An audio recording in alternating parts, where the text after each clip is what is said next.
और ये माया क्या है? बोले हासो जनोन्माद करीच माया, भगवान की मुस्कुराहट ही माया है और धर्म ही भगवान का वक्षस्थल है, अधर्म भगवान की पीठ है। इस प्रकार सब कुछ धर्म अधर्म सब भगवान में ही है, भगवान से परे कुछ नहीं है। इसीलिए गोस्वामी जी ने भगवान के इस विराट रूप का अनुभव करते हुए प्रणाम किया और एक ही चौपाई में सारी बात कह दी। सिय राम मैं सब जग जानी, सिय राम मैं सब जग जानी, करहूँ प्रणाम जोर जुग पानी, करहूँ प्रणाम जोर जुग पानी, सिय राम मैं सब जग जानी, सिय राम मैं सब जग जानी, सिय राम मैं सब जग जानी। ये भगवान के विराट रूप का वर्णन। फिर भगवान के सूक्ष्म रूप का वर्णन करते हुए सुखदेव जी ने कहा कि भगवान सूक्ष्म से भी सूक्ष्म है। बड़े बड़े योगी अपने अंतःकरण में उनका चिंतन करते हैं। कैसे? बोले केचित स्वदेहांतर हृदयावकाशे, केचित कुछ योगी लोग स्वदेहांतर हृदयावकाशे, अपने देह के अंदर जो हृदय है, स्वदेहांतर हृदय, और उस हृदय के अंदर जो अवकाश है, थोड़ी सी जगह है, उसको हृदयाकाश कहते हैं। उस हृदयाकाश में प्रादेश मात्रम पुरुषम बसंतम, प्रादेश मात्र उस पुरुष को अनुभव करते हैं। चतुर्भुजम कंजरथांग शंख गदाधरम धारणया स्मरन्ति। योगी अपने हृदय के अंदर उन परमात्मा का अनुभव करते हैं। अब वहां पर भगवान कितने सूक्ष्म हैं? बोले यहां पर तो प्रादेश मात्र कहा, लेकिन प्रादेश मात्र से तात्पर्य ये प्रादेश नहीं। क्यों? बोले इतना बड़ा हृदय होवे नहीं करता, इतने बड़ा तो हृदय होता है, तो प्रादेश मात्र कहां होगा? और फिर उसके अंदर जो हृदयाकाश है उसमें बात कही जा रही है, और उस हृदय के अंदर तो आत्मा बैठी हुई। बोले उस आत्मा के अंदर जो अंतर्यामी परमात्मा है सूक्ष्म रूप से, उनकी ओर संकेत हो रहा है।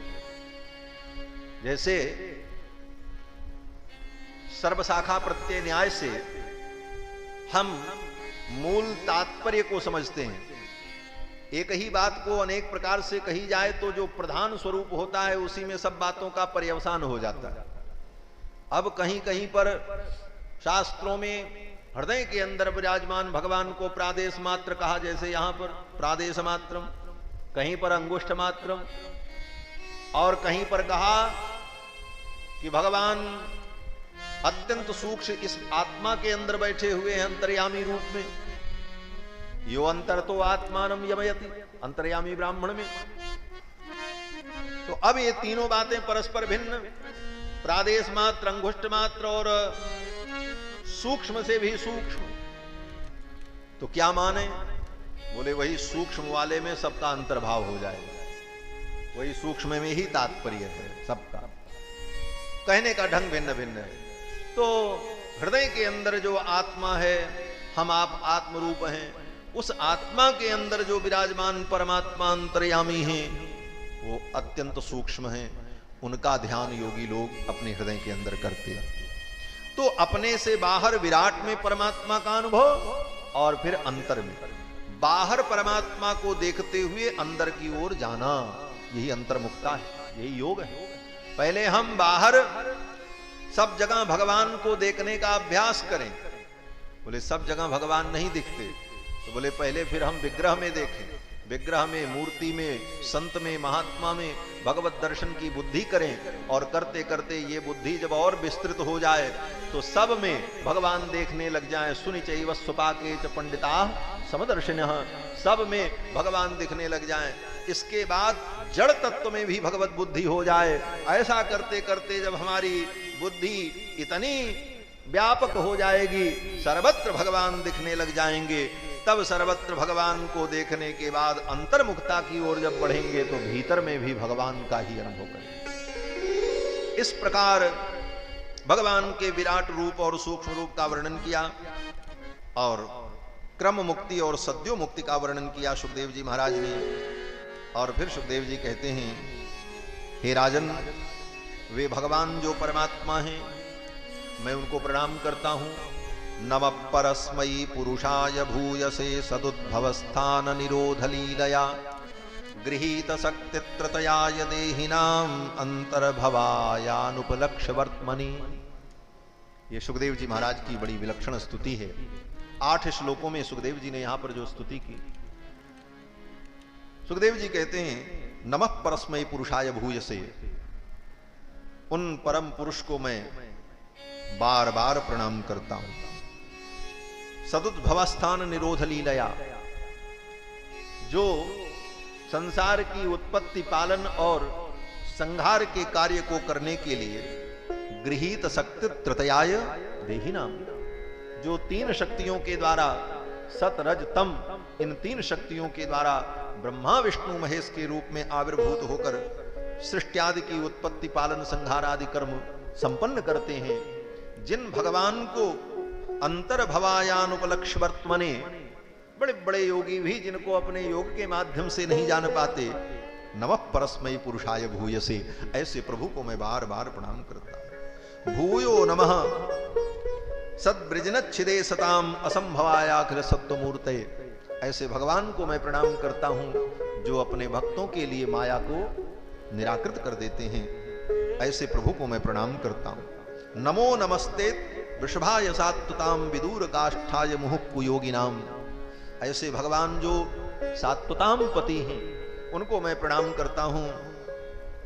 मुहुक्कु योगिनाम विदूर काष्ठाय, जो कुयोगी हैं और जिनकी साधना दृढ़ नहीं हुई है, ऐसे लोगों के द्वारा जो अलक्ष्य हैं, ऐसे प्रभु को मैं प्रणाम करता हूं। और कैसे प्रभु को? बोले, यत् कीर्तनम यत् स्मरणम यदीक्षणम यत् वंदनम यत् श्रवणम यदर्हणम लोकस्य सद्यो विधुनोति कल्मषम तस्मै सुभद्र सवसे नमो नमः। सुखदेव जी कहते हैं, जिनका कीर्तन, जिनका स्मरण, जिनका दर्शन, जिनका वंदन, जिनका श्रवण, जिनकी पूजा व्यक्ति के समस्त पापों को नष्ट कर देती है, कलमश को धो देती है। लोकस्य सद्यो विधुनोति कलमशम, ऐसे जो भगवान हैं, तस्मै सुभद्र स्रवसे नमो नमः, जो भद्र हैं, कल्याणप्रद हैं, जिनका चरित्र मंगलमय है, ऐसे भगवान को मैं प्रणाम करता हूं। श्री सुखदेव महाराज ने भगवान की बड़ी विलक्षण स्तुति की और स्तुति करते हुए कहा, ये भगवान ही कृपा करके मेरे हृदय में संपूर्ण ज्ञान विज्ञान अधिष्ठित करे। बदंति चैतत् कवयो यथा रुचम समे मुकुंदो भगवान प्रसीदताम, वे भगवान मुकुंद मेरे ऊपर प्रसन्न हो, कृपा करें। क्या कृपा करें? बोले, जिन्होंने कृपा करके प्रचोदितायेन पुरा सरस्वती, जिन भगवान ने अपनी प्रेरणा से ब्रह्मा के हृदय में सरस्वती को प्रेरित कर दिया, तेने ब्रह्म हृदय आदि कवये मुह्यन्ति यत्सूरयः, ब्रह्मा के हृदय में संपूर्ण ज्ञान विज्ञान को अपने संकल्प मात्र से प्रकट कर दिया। प्रचोदितायेन पुरा सरस्वती वितन्नताजस्य सतीम स्मृतिम हृदि स्वलक्षणाम प्रादुर्भूत किलास्यतः समे ऋषीणाम ऋषभः प्रशीतताम, वे भगवान मेरे ऊपर प्रसन्न हो।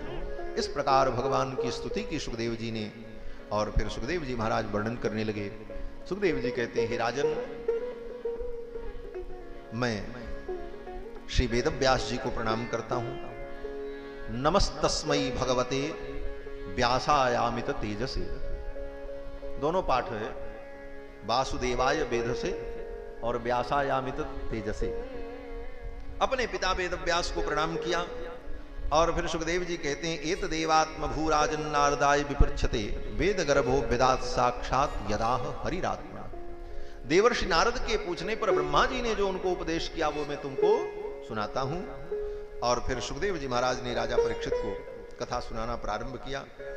नारद जी महाराज ने अपने पिता ब्रह्मा से भगवान के विषय में पूछा तो ब्रह्मा जी ने देवर्षि नारद को भगवान की महिमा का वर्णन सुनाया और वही प्रसंग सुखदेव जी ने राजा परीक्षित को सुनाया। देखो, आप कहीं भी कथा सुनो, चाहे राम कथा, चाहे भागवत कथा, कोई भी कथा, तो जितने सुनाने वाले हैं, चाहे सुखदेव हों, चाहे वेदव्यास हों, चाहे देवर्षि नारद हों, चाहे सनकादिक हों, और चाहे याज्ञवल्क्य जी हों, काकभुसुंड जी हों, जब सुनाने लगते हैं तो वो ये कहते हैं कि मैं ये नहीं सुना रहा हूं, उन्होंने जो उनको सुनाया था और हमने सुना था वो मैं तुमको सुना रहा हूं।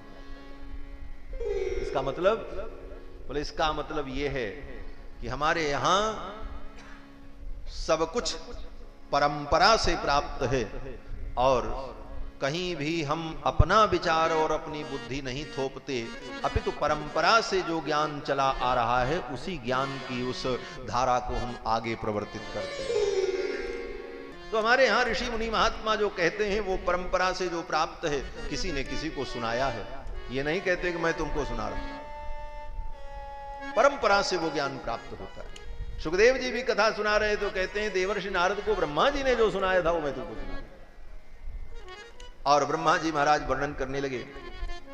ब्रह्मा जी ने देवर्षि नारद को भगवान के अवतार का वर्णन करके सुनाया। 24 अवतार का वर्णन। भगवान ही समय समय पर विभिन्न रूपों में अवतरित होकर के लीलाएं करते हैं और उनका जो चरित्र है वो मंगलमय है, समस्त पापों को निवृत्त करने वाला है। और यही भागवत है। भागवत का कोई निश्चित परिमाप नहीं है। भागवत माने कोई एक पोथी नहीं, ये तो ठीक है, इसका नाम भागवत है, यही भागवत है, इसका कोई खंडन नहीं है, न कोई विरोधाभास है। भागवत का मतलब भगवत विषय में जो भी ज्ञान है, भगवान की परंपरा से जो विशुद्ध ज्ञान चला आया वही भागवत है। भगवता प्रोक्तम भागवतम, भगवान के द्वारा जो प्रोक्त प्रदर्शित प्रवर्तित ज्ञान है उसी ज्ञान का नाम भागवत है। और आगे वेदव्यास जी ने महात्म्य में कहा है कि ज्ञान विज्ञान भक्त्यंग चतुष्टय परम वचः माया मर्दन दक्षम च विद्धि भागवतम च तत्। वो ज्ञान जो माया का मर्दन कर दे, जो ज्ञान भक्ति वैराग्य से युक्त हो, उस विशुद्ध ज्ञान का नाम ही भागवत है। ये भागवत एक श्लोक में भी हो सकती है, 4 श्लोक में भी है, 18,000 श्लोक में भी है, और इसको और बढ़ाया जाए तो ये 18 अरब खरब श्लोक में भी हो सकती है। एक बात कहेंगे, श्री परम श्रद्धेय ब्रह्मलीन श्री स्वामी कृपात्री जी महाराज अपने प्रवचन में कहा करते थे कि श्रीमद् भागवत महापुराण के एक श्लोक के ऊपर 18,000 श्लोक इसमें, और एक श्लोक के ऊपर जो विद्वान अपनी साधना, अपनी भक्ति, अपने श्रवण और अपने गुरुजनों से सुनकर एक श्लोक की व्याख्या एक 18,000 श्लोक में कर सकता हो, और इस प्रकार एक एक श्लोक की 18,000 श्लोकों में व्याख्या करे, फिर भी भागवत के संपूर्ण तत्व का व्याख्यान नहीं हो सकता। इस दृष्टि से विचार करने पर भागवत अपरिमित है। कारण बोले भगवान अनंत हैं, इसलिए भगवान के द्वारा प्रोक्त ज्ञान भी अनंत है, उनका नाम भी अनंत है, उनकी लीला भी अनंत है। हरि अनंत हरि कथा अनंता। हरि अनंत हरि कथा अनंता, हरि अनंत हरि कथा अनंता, कहि सुनहि बहुविध सब संता, कहि सुनहि बहुविध सब संता। ब्रह्मा जी ने भगवान के 24 अवतार का वर्णन सुनाया। ब्रह्मा जी कहते हैं मुझे भी जो ज्ञान विज्ञान प्राप्त हुआ ये मेरा अपना ज्ञान नहीं। फिर वही बात आई, ब्रह्मा जी कहते हैं ये ज्ञान मुझे भगवान ने दिया। बोले कब दिया, कैसे दिया? तो ब्रह्मा जी कहते हैं कि जब मैं भगवान के नाभि कमल से उत्पन्न हुआ तो मैंने देखा तो शून्य आकाश, चारों दिशाओं में मैंने देखा कहीं कुछ नहीं। जिधर देखने की इच्छा हुई उधर ही मुंह प्रकट हो गया, चतुर्मुख हो गए ब्रह्मा जी। और ब्रह्मा जी जिस कमल पर बैठे थे उस कमल पर बैठे बैठे ब्रह्मा जी ने चारों तरफ देखा, कहीं कुछ नहीं दिखाई पड़ा। तो ब्रह्मा जी ने सोचा ये कमल कहां से आया है, ये आधार कहां से है इसका। कमल की नाल पकड़ करके ब्रह्मा जी उतरने लगे। हजारों वर्ष तक उतरते उतरते थक गए, फिर भी पता नहीं चला कि वो कमल कहां से आया। अंत में ब्रह्मा जी लौट करके आए और उसी कमल पुष्प पर फिर बैठ गए। किस प्रकार से? बोले जैसे उड़ी जहाज को पंछी पुनि जहाज पे आवे। जैसे कोई समुद्र में जहाज चला जाए, जहाज बहुत बड़ा होता है, उस जहाज पर कोई पंछी बैठा हो और वो पता न पावे जहाज चल पड़े, और चलते चलते जहाज बीच समुद्र में पहुंच गया। अब वो उड़ करके जाए तो कहां जाएगा, चारों तरफ पानी ही पानी, कोई आश्रय नहीं। फिर लौट करके कहां आएगा? बोले उसी जहाज पे बैठना पड़ेगा। उसी प्रकार मानो ब्रह्मा जी महाराज चारों तरफ ढूंढ करके आ गए, कहीं कोई आश्रय नहीं। अंत में आकर के कमल पुष्प पर ब्रह्मा जी बैठ गए, सोचने लगे क्या करें। ब्रह्मा जी कहते हैं सचिंतयन् द्व्यक्षरमें कदाम्भ उपासनोद्दुर्गदितम बचो विभु। ब्रह्मा जी कहते हैं उसी समय हमको दो अक्षर सुनाई पड़ा। दो अक्षर क्या सुनाई पड़ा? बोले स्पर्शेषु यत् षोडश एकविंशम, स्पर्शेषु यत् षोडश एकविंशम। स्पर्श वर्णों में 16वां और एकविंशम 21वां, दो अक्षर सुनाई पड़े। स्पर्श वर्ण क्या है? बोले क से लेकर म तक जो हिंदी के अक्षर वर्ण आप लोग पढ़ते हैं, उसमें क से लेकर के म तक के जो 25 अक्षर हैं इनका नाम है स्पर्श। कादयो मावसानाम स्पर्श। क से लेकर के म पर्यंत ये 25 अक्षर जो हैं इनका नाम है स्पर्श। इनका नाम स्पर्श इसलिए भी है कि इनका उच्चारण करते समय जीभ का मुख के किसी न किसी अंग में अगल बगल स्पर्श होता है, टच होता है, तभी ये शब्द, ये अक्षर निकलते हैं। सब व्याकरण में पढ़ाया जाता है। अकुह विसर्जनीया नाम कंठा, का खा गा घा ङ, ये जीभ के मूल से कंठ से निकलते हैं। और इचु यशानाम तालु, चवर्ग च छ ज य, इनका उच्चारण करते हैं तो जीभ धीरे से ऊपर के तालु को छूती है, तब शब्द निकलता है। ऋटुरषाणाम मूर्धा, ट ठ ड ढ ण, इन अक्षरों का उच्चारण करे तो जीभ ऊपर की तरफ छूती है, लेकिन थोड़ा पीछे जाकर के छूती है, मूर्धा का स्पर्श करती है। उसके बाद लृतुलसानाम दंताः, ता था द ध न, ये 5 वर्ण हैं, इनका उच्चारण करते समय जीभ पीछे से आकर के दांत को छूती है। जब बोलो ता था द ध तो जीभ आकर के ऊपर वाले दांत को पीछे से छूती है, तब उच्चारण होता है। और फिर प से लेकर के म तक प फ ब भ म, ये क्या है? बोले उपोपधमानीया नाम ओष्ठौ, ये दोनों ओंठ सटने पर ये शब्द, ये अक्षर निकलते हैं। प फ बिना ओंठ सटाए न प बोल पाओगे, न फ बोल पाओगे, न ब बोल पाओगे, दोनों सटेगा तभी निकलेगा वर्ड। तो इनका सब स्थान तय है व्याकरण में। इसीलिए संस्कृत भाषा विश्व की सबसे बड़ी वैज्ञानिक भाषा मानी गई। आज वैज्ञानिकों ने जब विचार किया तो कि संवेदनशील कंप्यूटर के लिए, संवेदना ग्रहण करने वाले कंप्यूटर का अगर वैज्ञानिक निर्माण करें तो उसके लिए सबसे उपयुक्त भाषा कौन होगी। सारे विश्व के वैज्ञानिकों ने जब विचार किया तो विचार करने के बाद इसी निष्कर्ष पर आए कि संस्कृत भाषा ही ऐसी वैज्ञानिक भाषा है जो भाषा कंप्यूटर एक्सेप्ट कर सकता है और उसी में वो कंप्यूटर सफल हो सकता है। दुनिया के वैज्ञानिकों ने इस बात को स्वीकार कर लिया। इतनी वैज्ञानिक भाषा है, यहां सब कुछ विज्ञान में टिका है। ये नहीं कि कुछ भी लिखो और कुछ भी पढ़ो, यहां जो लिखा जाता है वही पढ़ा जाता है, जो पढ़ा जाता है वही लिखा जाता है। लिखने पढ़ने में अंतर नहीं, और दुनिया की अन्य भाषाओं में लिखा कुछ जाता है, पढ़ा कुछ जाता है। लिखेंगे पी,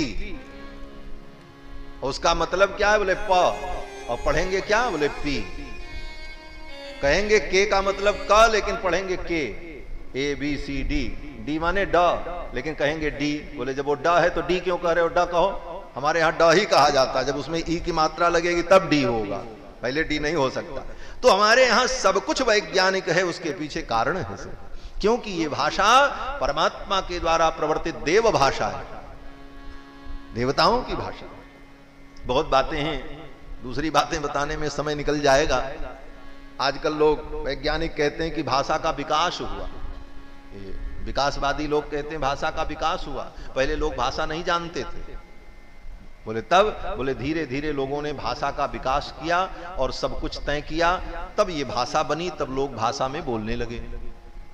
बोले तो पहले नहीं बोलते थे, बोले नहीं, पहले बोलना बोलना नहीं आता था, सब पशु जैसे थे। तो उन विकासवादियों से अगर पूछा जाए कि जब भाषा नहीं थी, दुनिया में कोई भाषा नहीं थी, तो कैसे भाषा को उत्पन्न किया, कैसे समझाया कि आम का मतलब आम और इमली का मतलब इमली, किस भाषा में इस बात को समझाया कि इसका मतलब तुम ये समझो, इसका मतलब लाल, इसका मतलब पीला, ये बातें कैसे समझाई गई होंगी जब कोई भाषा ही नहीं। और भाषा का जब विकास किया, नए नए शब्द बनाए और उन शब्दों का अर्थ तय किया कि इस शब्द का ये अर्थ होगा, तो ये बात किस भाषा में बताई गई, ये प्रश्न खड़ा होगा। और इस प्रश्न का उत्तर दुनिया के किसी वैज्ञानिक के पास नहीं। और आज भी आप समझ सकते हो, कोई भी नई भाषा सीखने के लिए पहले से एक भाषा का ज्ञान अनिवार्य होता है। दुनिया में कोई भाषा आपको न मालूम हो तो आप कोई भाषा सीख नहीं सकते। एक भाषा का ज्ञान पहले होगा, तब दूसरी भाषा आप सीख पाएंगे। और वो एक भाषा का ज्ञान कैसे होगा, बोले वो मातृभाषा होगी, जो अपने माँ बाप से सुन करके आप सीखेंगे, वो बिना पढ़े सीखी जाती है। और उस भाषा के माध्यम से तब दूसरी भाषा सीखी जाती है। आप अंग्रेजी सीखते हो, उर्दू सीखते हो, तमिल सीखते हो, तेलुगु सीखते हो, लेकिन अपनी भाषा के माध्यम से, तो एक भाषा माध्यम बनती। तो जब दुनिया में कोई भाषा थी ही नहीं, तो जो पहली भाषा आई उस भाषा को किस भाषा के द्वारा लोगों ने सीखा, प्रश्न ये खड़ा होगा। इसका उत्तर दुनिया के किसी वैज्ञानिक के पास नहीं। जितने भाषाविद हैं वो केवल कपोल कल्पना लिखते हैं। इसीलिए हमारे ऋषियों ने कहा ये भाषा भी अनादि है और सब नित्य है। भगवान इसी भाषा में नारद जी वो ब्रह्मा जी को बताए। भगवान से ही ये भाषा ब्रह्मा जी ने सीखा, अपने बाप से, अपने माँ से, क्योंकि भगवान ही माँ बाप हैं, वही उनकी मातृभाषा बनी। और फिर ब्रह्मा जी से उनके पुत्रों ने इस भाषा को मातृभाषा के रूप में प्राप्त किया। इस प्रकार देवलोक से यही भाषा यहां तक मृत्युलोक तक आई, फिर उसी भाषा से अनेक अनेक भाषाएं पैदा। तो बात स्पर्श वर्ण की हो रही थी। ब्रह्मा जी कहते हैं दो अक्षर हमको सुनाई पड़ा, स्पर्शेषु यत् षोडशमेक विंशम। स्पर्श वर्णों में 16वां और 21वां। तो क से लेकर के म तक स्पर्श वर्ण है, इसमें 16वां वर्ण है त और 21वां है प। तो त सुनाई पड़ा ब्रह्मा जी को और प सुनाई पड़ा, और दोनों को जोड़ दिया तो एक शब्द बन गया तप। क्या बना? तप। तो ब्रह्मा जी को यही सुनाई पड़ा, भगवान ने कहा तप, अर्थात तप करो। फिर तो ब्रह्मा जी ने तप किया, कई हजार वर्ष तक दिव्यम सहस्राब्दमभोग दर्शनोजिता नीलात्मा विजितो भयेन्द्रियम। कई हजार दिव्य वर्ष तक ब्रह्मा जी ने अपने उसी कमलासन पर बैठे बैठे तप किया। उनकी तपस्या से भगवान प्रसन्न हो गए और भगवान प्रसन्न हुए, प्रकट हो गए। प्रकट हुए तो चतुर्भुज रूप में भगवान को देखकर ब्रह्मा जी ने भगवान की बड़ी सुंदर स्तुति की। फिर तो भगवान ने ब्रह्मा जी से कहा कि त्वयाहं तोषितुः सम्यक् वेदगर्भ शिश्रिक्षया चिरं भृतेन तपसा दुस्तोषः कूटयोगिनाम्। हे ब्रह्मा, तुमने तपस्या के द्वारा मुझे प्रसन्न किया है। वरम वरय भद्रन्ते, वरदान मांगो, मैं प्रसन्न हूं क्योंकि तुमने तप किया। यहां पर भगवान ने ब्रह्मा जी से एक बड़ी अच्छी बात कही है जो जीवन में अनुभव करने लायक है। बोले क्या? भगवान कहते हैं तपो में हृदयम साक्षात, तपस्या ही भगवान का हृदय है, इसलिए जीवन में तप करना चाहिए। बोले महाराज जंगल में चले जाएं? बोले जंगल में जाने की जरूरत नहीं है। तप का मतलब है काया क्लेशो तपः। भगवान का स्मरण करने में, भगवान का चिंतन करने में, भगवान का श्रवण करने में जो शरीर को कष्ट हो उस कष्ट को हम सुख पूर्वक सहन कर लें, यही तप। काया क्लेशो तप। आप यहां आए कथा सुनने के लिए, सब अपने अपने घर में सुख से रहते हैं, सबके घर एसी लगी हुई है, सब एसी का आनंद लेने वाले, लेकिन यहां गर्मी में भी बैठकर सुन रहे हैं, गर्मी लग रही है, कठिनाई हो रही है, फिर भी भगवान की कथा सुनकर के आनंद ले रहे हैं, यही तप है। यही तप है। नैमिषारण्य में यही तप है। तो तपस्या का मतलब यही है कि सुख सुविधा का भोग करने वाले भी भगवान के नाम पर, ठाकुर के लिए, अपने आराध्य परमात्मा के लिए सहर्ष दुख को सहन कर लें, यही तप है। आप तीर्थराज प्रयाग जाओ और वहां ठंडी में, कड़कड़ाती ठंडी में हंसते हुए गंगा में डुबकी लगाओ, ठंडी लग रही है, लेकिन यही तप है। तो काया क्लेशो तपः, भगवान के लिए जो हम क्लेश सहन करते हैं, उस क्लेश में भी सुख की अनुभूति करते हैं, यही तप है। और यही भगवान का हृदय है। भगवान कहते हैं कि तपो में हृदयम साक्षात आत्मा हम तपसो नघ। तपस्या मेरा हृदय है और मैं तपस्या की आत्मा हूं, और तपस्या से ही सब कुछ होता है। ये सृष्टि भी तपस्या से उत्पन्न होती है। स तपोतप्यत, तप से ही सृष्टि हुई। तपसोध्य जायत ततो रात्र जायत ततः समुद्रो अर्णवः समुद्रादर्णवादधि संवत्सरो अजायत अहोरात्राणि विदधत सूर्या चंद्रमसौ धाता यथा पूर्वमकल्पयत। तपसोध्य जायत, तपसा से ही, तप से ही सब कुछ उत्पन्न हुआ। तो तपस्या ही सृष्टि का मूल है। सृजामि तपसै वेदम ग्रसामि तपसा पुनः। भगवान बड़े प्रसन्न हुए और फिर ब्रह्मा जी को भगवान ने 4 श्लोकों में भागवत तत्व का उपदेश किया। इसका नाम चतुश्लोकी भागवत है। 4 श्लोकों में ही भगवान ने ब्रह्मा जी को संपूर्ण ज्ञान प्रदान कर दिया और फिर सृष्टि का वर्णन करते हुए महाराज पुराण के लक्षण का वर्णन किया है। सुखदेव जी ने पुराण के 10 लक्षण हैं, कहीं कहीं पर पुराणम पंचलक्षणम, 5 लक्षण भी हैं। उन सारे लक्षणों का वर्णन किया। पुराण के 10 लक्षण क्या हैं? बोले सर्ग विसर्ग अस्थान पोषण ऊति मन्वंतर ईशानुकथा निरोध मुक्ति आश्रय। ये पुराण के 10 लक्षण हैं और इन्हीं 10 लक्षणों का ही विस्तार श्रीमद् भागवत महापुराण में 12 स्कंद हैं, जिसमें 2 स्कंद तो भूमिका के हैं, प्रथम स्कंद और द्वितीय स्कंद, और तीसरे स्कंद से लेकर 12वें स्कंद पर्यंत जो 10 स्कंद है, ये पुराण के 10 लक्षणों का ही निरूपण है। पहला सर्ग, सर्ग माने सृष्टि की उत्पत्ति। फिर विसर्ग, फिर उस सृष्टि में जो विभिन्न सृष्टियां हैं वो विसर्ग। फिर अस्थानम, अस्थान माने अनंत अनंत ब्रह्मांड, अनंत अनंत लोक, यही अस्थान है, उनका वर्णन। 3 4 5 3 में, तीसरे स्कंद में सर्ग का वर्णन, चौथे स्कंद में स्थान का वर्णन, विसर्ग का वर्णन, और 5वें स्कंद में स्थान का वर्णन। इसीलिए 5वें स्कंद में, पंचम स्कंद में सप्तद दीपा बसुमती के सब लोकों का वर्णन, जम्बू दीपादि का वर्णन, स्थान का वर्णन। फिर पोषण, 6वां स्कंद पोषण है, और 7वां स्कंद ऊती, 8वां मनवंतर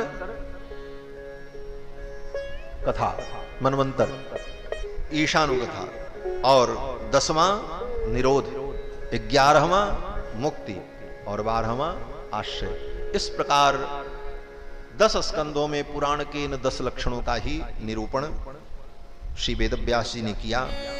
अब ये सब विषय विद्वानों के लिए छोड़ देना चाहिए, हम लोग अन्य विषयों का अनुभव करें जो हमें समझ में आवे, कथा की बातें, भगवत भाव की बातें। इसके बाद प्रसंग आता है कि श्री सुखदेव जी महाराज ने राजा परीक्षित को कथा सुनाते हुए कहा, हे राजन, श्री मैत्रेय जी ने जो विदुर जी को सुनाया है वो मैं तुम्हें सुनाता हूं। विदुर जी महाराज जब तीर्थ यात्रा करने के लिए गए, उसी प्रसंग में विदुर जी को श्री मैत्रेय जी महाराज मिले गंगा के तट पर, और मैत्रेय जी से विदुर जी ने तत्व की जिज्ञासा की। तो विदुर जी को श्री मैत्रेय जी ने जो वर्णन सुनाया वो वर्णन मैं तुमको सुनाता हूं, और इसी क्रम में सृष्टि का वर्णन करके सुनाया। सृष्टि कैसे उत्पन्न होती है। भगवान संकल्प करते हैं, एको हम बहुश्याम, मैं एक हूं बहुत हो जाऊं। भगवान के नाभि से कमल प्रकट होता है, कमल पर ब्रह्मा जी प्रकट होते हैं। फिर ब्रह्मा जी महाराज को भगवान संपूर्ण वेदों का ज्ञान प्रदान करते हैं। वेदों में जो कुछ लिखा है तदनुकूल भगवान सृष्टि करते हैं ब्रह्मा जी। फिर ब्रह्मा जी अपने संकल्प से सनकादिकों को उत्पन्न करते हैं। सनकादिक ब्रह्मचर्य व्रत का धारण करके ऊर्ध्वरेता हो जाते हैं। फिर ब्रह्मा जी महाराज को बड़ी चिंता होती है कि सृष्टि कैसे चलेगी। तो थोड़ा रोष आने पर उनके भ्रिकुटी के मध्य से रुद्र का प्रादुर्भाव होता है, भगवान शंकर प्रकट होते हैं। और फिर ब्रह्मा जी महाराज 10 प्रजापतियों को प्रकट करते हैं, पुलस्त, पुलह, क्रतु, अंगिरा, वशिष्ठ इत्यादि। ब्रह्मा जी अपने दाहिने भाग से स्वयंभू मनु को प्रकट करते हैं, और बाएं भाग से शत्रुपा प्रकट होती हैं। और इन दोनों के द्वारा मैथुनी सृष्टि का विस्तार होता है। मैथुने नैथिरे प्रजा। श्री मैत्रेय जी महाराज कहते हैं, मनु और शत्रुपा के द्वारा मानवीय सृष्टि का विस्तार होता है। मनु शत्रुपा को जब ब्रह्मा जी ने प्रकट किया तो मनु शत्रुपा से ब्रह्मा जी ने कहा कि पृथ्वी पर जाकर के सृष्टि का विस्तार करो। स्वयंभू मनु और शत्रुपा ने कहा, पृथ्वी कहां है? ब्रह्मा जी ने देखा तो पृथ्वी अपने स्थान में थी ही नहीं, अपनी कक्षा में नहीं थी। पृथ्वी कहां थी? बोले पृथ्वी जल में डूबी हुई थी, प्रलय काल में वो जल में डूबी हुई थी। तो उस समय भगवान बराह ने अवतार लेकर के पृथ्वी का उद्धार किया। ब्रह्मा जी सोचने लगे पृथ्वी जल में डूबी है, अब उसमें सृष्टि कैसे हो? पृथ्वी जल से बाहर आवे तब सृष्टि हो। ब्रह्मा जी को चिंता हुई। उसी समय ब्रह्मा जी को जोर से छींक आ गई, और ब्रह्मा जी को जब छींक आई तो ब्रह्मा जी की नाक से एक अंगूठे के बराबर बराह तोक माने सुअर का बच्चा, बराह तोको निरगात अंगुष्ठ परिमाणकः, अंगूठे के बराबर वो बराह तोक निकला। ब्रह्मा जी ने सोचा ये मेरी नाक से इतना बड़ा, ये अंगुष्ठ मात्र बराह। ब्रह्मा जी जब तक देखते तब तक धीरे धीरे वो बराह विशाल हो गया। कितना विशाल! वराह पुराण में वेदव्यास जी कहते हैं कि नमस्तस्मै वराहाय लीलयोद्धरते मही खुर मध्यगतो यस्य मेरुः कणकणायते। इतना विशाल रूप वराह का हो गया कि वो वराह सुमेरु पर्वत पर अपना पैर रख दे तो पूरा सुमेरु पर्वत खुर के अंदर घुस जाए। जैसे गाय भैंस के खुर में नीचे थोड़ी जगह होती है, कभी कभी कंकड़ उंकड़ अटक जाता है, तो वराह भगवान प्रकट हो गए ना ब्रह्मा के नासिका से। और वराह भगवान का इतना विशाल रूप कि वराह भगवान सुमेरु पर्वत पर अगर अपना एक पैर रखें तो वह सुमेरु पर्वत भी कण के समान उनके पैर के भीतर जो जगह है उसमें घुस जाए, और फिर वो निकालना चाहे तो निकले ना, उसी में खन्न खन्न बजे, अटक जाए। खुर मध्यगतो यस्य मेरुः कणकणायते, कणकणायते खणखणायते, दोनों कणकणायते बोले कण के समान हो जाए, नाम धातु कणकणायते, और खणखणायते माने वो खनकने लग जाए, बजने लग जाए, खणखणायते। खुर मध्यगतो यस्य मेरुः खणखणायते। ऐसा भगवान का दिव्य स्वरूप प्रकट हुआ, वराह भगवान प्रकट हो गए।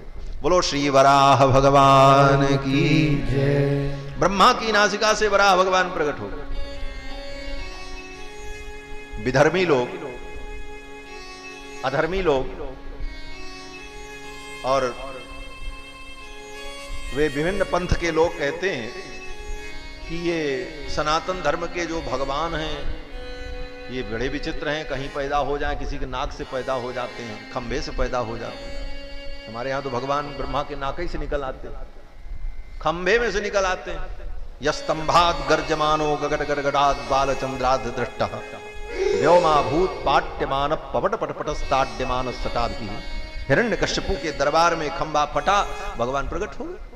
खंभे से निकल जाएं, ब्रह्मा के नाक से निकल आवें, और महाराज कहीं भी आ जाएं, कभी भी, कहीं भी, किसी भी रूप में। तो विधर्मी कहते हैं ये भगवान इनके कैसे हैं, खंभे से नासिका से प्रकट हो जाते हैं। बोले यही भगवान की विशेषता है, जो सर्वत्र है, सर्वव्यापक है, वो कहीं भी प्रकट हो सकता है, उसे कोई आपत्ति नहीं। व्यापक तत्व की यही विशेषता होती है, वो कहीं भी प्रकट हो जाए, बस प्रकट करने वाला होना चाहिए। जैसे आप कहीं भी रहो, हवा सब जगह है, हवा सब जगह व्याप्त है, लेकिन बड़ी गर्मी लग रही है, पसीना छूट रहा, क्या करें? बोले हवा को प्रकट करो, तुम जहां हो वहीं हवा है, लेकिन उसे प्रकट करना पड़ेगा। बोले क्या करना पड़ेगा? बोले ऐसे ऐसे करना शुरू करो कुछ लेकर के, बस हवा शुरू थी, वहीं हवा, हवा कहीं से आई नहीं, वो तो वहीं थी। उसी प्रकार भगवान खंभे में, कण कण में, अंतर बहिश्च तत्सर्वं व्याप्य नारायण स्थितः, अंदर बाहर हमारे आपके सबके, हम में, तुम में, खड़क खम्भ में, सब जगह विद्यमान, इसलिए वो कहीं से प्रकट हो जाए कोई आपत्ति नहीं है। और यही भगवान का सर्व समर्थत्व है। भगवान सर्व समर्थ हैं, किसी भी रूप में, सब रूप उनका है। इसीलिए हमारे यहाँ भगवान सब रूप में आ जाते हैं, किसी भी रूप में आ जाएं, मछली बन जाएं, कछुआ बन जाएं, बाघ बन जाएं, हाँ सुअर बन जाएं, आदमी बन जाएं, अरे इतना ही नहीं, लुगाई बन जाएं। हाँ, लुगाई बने कि नहीं बने? लुगाया बोले कि भाई भगवान हमारे रूप में नहीं आए तो चिंता मत करना, भगवान स्त्री के रूप में भी आए। कहां पर? बोले समुद्र मंथन हुआ तो भगवान मोहिनी बन करके आ गए। तो भगवान सब रूप में आ जाते हैं, ही हमारे ठाकुर की विशेषता है, वो सर्व समर्थ हैं। वराह के रूप में प्रकट हो गए और निशम्यते घर घरितम स्वखेद क्षयिष्णु मायामय सूकरस्य। भगवान ने घरघराहट की, पूरा ब्रह्मांड कंपित हो गया और वराह भगवान आए, पृथ्वी को अपने दांत पर उठाया और लेकर के चल पड़े वराह भगवान। अब यहां पर कथा आती है कि हिरण्याक्ष नाम का दैत्य पृथ्वी को जल में छिपा करके रखा था। तो भगवान वराह से हिरण्याक्ष ने कहा है, चोर के समान मेरी पृथ्वी को कहां ले जा रहे हैं? यहां पर लोग प्रश्न करते हैं कि अभी तो सृष्टि शुरू हुई है, अभी तो ब्रह्मा जी 10 प्रजापति को उत्पन्न किए और स्वयंभू मनु शतरूपा प्रकट हुए, अभी इनके बेटा बेटी भी नहीं भये, तब तक हिरण्याक्ष कहां से आ गया? क्यों कि महर्षि मरीचि का विवाह जब होगा, मरीचये कलाम प्रादात अनसूया मथात्रे, मनु जी महाराज की बेटी देवहूति और देवहूति की बेटी कला, करदम की पत्नी और मनु जी की बेटी, तो मनु जी की बेटी देवहूति, उनका विवाह जब करदम महर्षि से होगा तब उनकी बेटी पैदा होंगी कला, तब उन कला का विवाह किससे होगा? मरीच से, तब पैदा होंगे कश्यप महर्षि, और तब कश्यप महर्षि का विवाह होगा दिति से। तब दिति के द्वारा हिरण्याक्ष और हिरण्यकश्यपु की उत्पत्ति होगी। तो ये हिरण्याक्ष पहले ही कहां से आ गया कि इसने पृथ्वी को जल में छिपा रखा? तो इसका समाधान संत जन यही कहते हैं कि वराह अवतार 2 बार हुआ, एक नील वराह, एक श्री श्वेत वराह।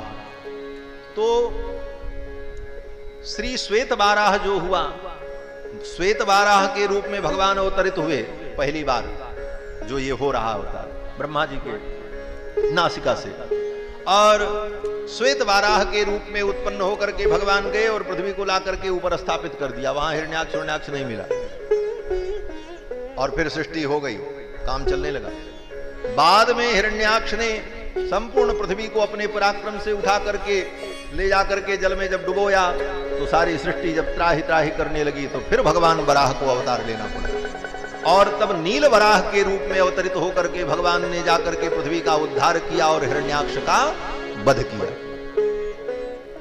बोले महाराज, ये दोनों कथा एक ही साथ इसमें कैसे आ गई भागवत जी? यहां पर तो यही लिख रहे हैं वेदव्यास जी कि भगवान जब पृथ्वी का उद्धार करने गए तो वहां हिरण्याक्ष मिल गया, उससे भगवान का घोर युद्ध हुआ।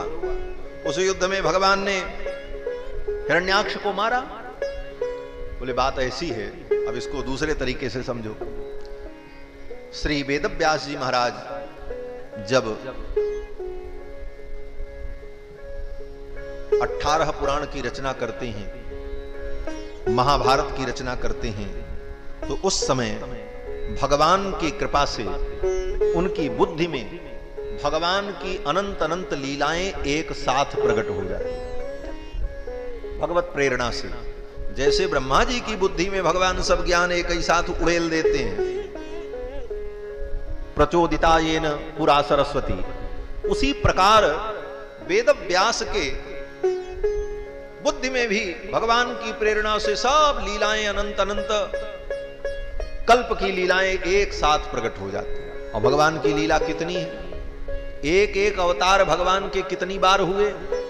बोले ये 24 अवतार जो हम लोग गिनते हैं, एक एक अवतार अनंत अनंत बार हुए। क्यों? बोले अनंत काल से सृष्टि है, और अनंत काल से सृष्टि होने के कारण अनंत अनंत कल्प बीते, अनंत अनंत कल्प में अनंत अनंत युग बीते, और उन अनंत अनंत युगों में भगवान के अनंत अनंत 12 अवतार हुए, क्योंकि भगवान कहते हैं संभवामि जुगे जुगे। तो जब अनंत काल से सृष्टि है, अनंत कल्प बीते, अनंत युग बीते, तो अनंत अवतार भी भगवान के हुए। तो एक एक अवतार अनंत अनंत बार हुआ। रामावतार एक बार नहीं हुआ, अनंत बार। उसी प्रकार सभी अवतार अनंत बार हुए, लेकिन हर अवतार में कुछ लीला में अंतर थोड़ा बहुत होता है। मूल लीला वही रहती है, लेकिन कुछ थोड़ा बहुत अंतर होता है। अब वो सब लीलाएं, अनंत अनंत कल्पों की लीलाएं वेदव्यास जी की बुद्धि में एक साथ आ जाती है। अब वेदव्यास जी उसको लिखने चलते हैं जब, तो वेदव्यास जी की भी बुद्धि नहीं समझ पाती है कि कौन पहले वाली लीला है, कौन बाद वाली लीला। क्यों? बोले अनंत काल से वो सब लीलाएं हो रही, काल का निर्धारण कर पाना असंभव हो जाता है। क्योंकि किसी चीज का निर्धारण करने के लिए पहले उसकी सीमा का निर्धारण करना पड़ता है। आपको निर्धारण करना है कि ये खेत हमारा है, तो फिर ये कहना पड़ेगा कहां तक ये खेत है, तो उसकी मेड़ बतानी पड़ेगी कि यहां से लेके यहां तक। तो जब तक अवधि का निर्माण न हो, सीमा का निर्माण न हो, तब तक किसी वस्तु को स्पष्ट नहीं किया जा सकता कि इतना हमारा। तो अवधि का निर्माण, सीमा का निर्माण अनिवार्य होता है। अब भगवान की लीला तो असीमित है, तो उस असीमित लीला की जो घटनाएं भई वो कब भई? बोले असीमित काल में भई, काल भी असीमित। अब उस असीमित काल में कौन काल की सीमा का निर्धारण कर पाएगा? न ब्रह्मा कर पाएंगे, न वेदव्यास कर पाएंगे। कौन पहले हुई, कौन बाद में हुई, कौन कब हुई, कौन आगे हुई, कौन पीछे हुई। इसलिए काल का निर्धारण वेदव्यास जी की बुद्धि से भी संभव नहीं होता। वेदव्यास जी तो यही सोचते हैं, काल के निर्धारण के चक्कर में तो पड़ो ही मत। कौन कब हुई, क्या हुआ उस लीला का केवल चिंतन करो, आगे हुई कि पीछे हुई इसको कोई नहीं समझ सकता। इसलिए वेदव्यास जी सोचते हैं कि कहीं मेरी बुद्धि से वो लीला अंतर्निहित न हो जाए, इसलिए जल्दी से उसको लिख दो। और वेदव्यास जी तो लिखने में लगे रहते हैं, जल्दी जल्दी इसको लिखते रहे। क्यों? बोले कहीं भूल गई, स्मरण से चला गया तो इस लीला का चिंतन कैसे होगा। इसलिए वेदव्यास जी लिखने में लग जाते हैं, काल के निर्धारण के चक्कर में नहीं पड़ते। इसलिए हमको आपको भी काल के निर्धारण के चक्कर में नहीं पड़ना चाहिए। ये भगवान की लीला श्रवण मात्र से कल्याणप्रद है। श्रवण करने से हमारा कल्याण होता है, हमारी बुद्धि हमारा मन परमात्मा में लगता है, यही उद्देश्य है। यहां काल निर्धारण महत्वपूर्ण नहीं है? काल निर्धारण महत्वपूर्ण नहीं, विषय वस्तु का अवगम करना, विषय वस्तु क्या कह रही है ये महत्वपूर्ण है। आम खाओ पेड़ गिनने की क्या जरूरत है? कहावत है, आम खाने से मतलब पेड़ गिनने से क्या मतलब। तो अब रही बात कि आज के समय में वैज्ञानिक लोग, कुछ भी इतिहासकार लोग लिखते हैं तो पहले काल के चक्कर में पड़ते हैं। इतने हजार वर्ष पहले फला शताब्दी में ये हुआ, ये हुआ। कितना तुम लिखोगे? तुमको शताब्दी का जब ज्ञान नहीं, उसके पहले कितनी शताब्दियां बीत गईं, उसका कोई हिसाब ही नहीं है, तो तुम कहां तक लिख पाओ। आज के बड़े बड़े इतिहासकार भी अगर लिखते हैं तो यही लिखते हैं, ईसा से 5000 वर्ष पहले, ईसा से 4000 वर्ष पहले। इसके आगे ना उनके पास कोई पैमाना है ना फार्मूला है, बस। और वो भी ईसा मसीह का खूंटा गाड़ करके, इस भी सन के आगे तो उनको कुछ मालूम नहीं। 2018 चल रहा है, बस यही उनकी काल गणना है। इसके पीछे क्या था उसकी कोई काल गणना उनके पास नहीं। यही जून सितंबर नवंबर दिसंबर 12 महीने का नाम, और 2018 चल रहा है। इसके पीछे कितने काल बीते उसका कोई हिसाब उनके पास नहीं। तो वो व्यक्ति काल का क्या निर्धारण करेंगे?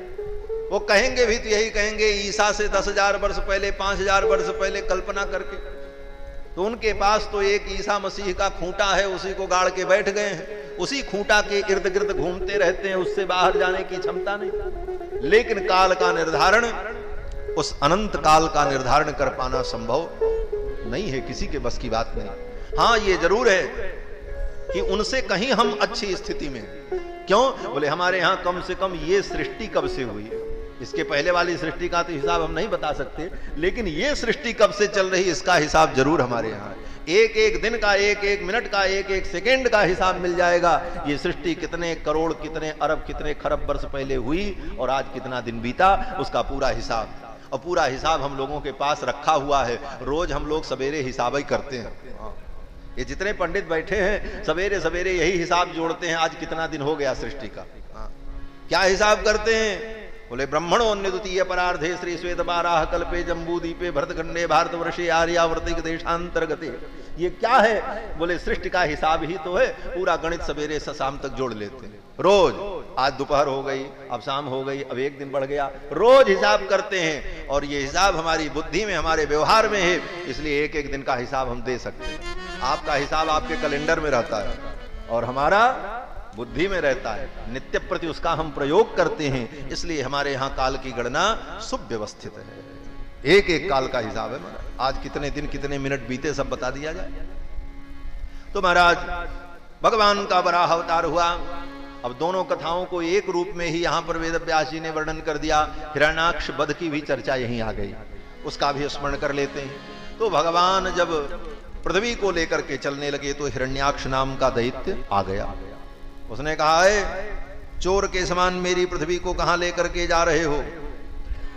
अये जंगली सूकर, तुम्हारे जैसे जंगली सूकरों को तो मैं ढूंढता रहता हूं। तो भगवान ने भी उसी भाषा में जवाब दिया। वराह भगवान ने कहा कि सत्यम वयम भो वन गोचरा मृगाः। ठीक कहते हो तुम, मैं जंगली शूकर हूं, जंगली मृग हूं, लेकिन युष्मत विधान मृग ये ग्राम सिंहान। तुम्हारे जैसे ग्राम सिंहों को मैं भी ढूंढता रहता हूं। ग्राम सिंह बोले तो कुत्ता, कुत्ते को ग्राम सिंह कहते हैं क्योंकि वही गांव का शेर होता है। अपने गांव में शेर होता है, दूसरे गांव में जाए तो पूंछ दबा के भागता है। तो भगवान ने भी उसी भाषा में कहा। यह संस्कृत भाषा की विशेषता है महाराज। हाँ, संस्कृत भाषा में किसी को अपशब्द नहीं कहा जाता।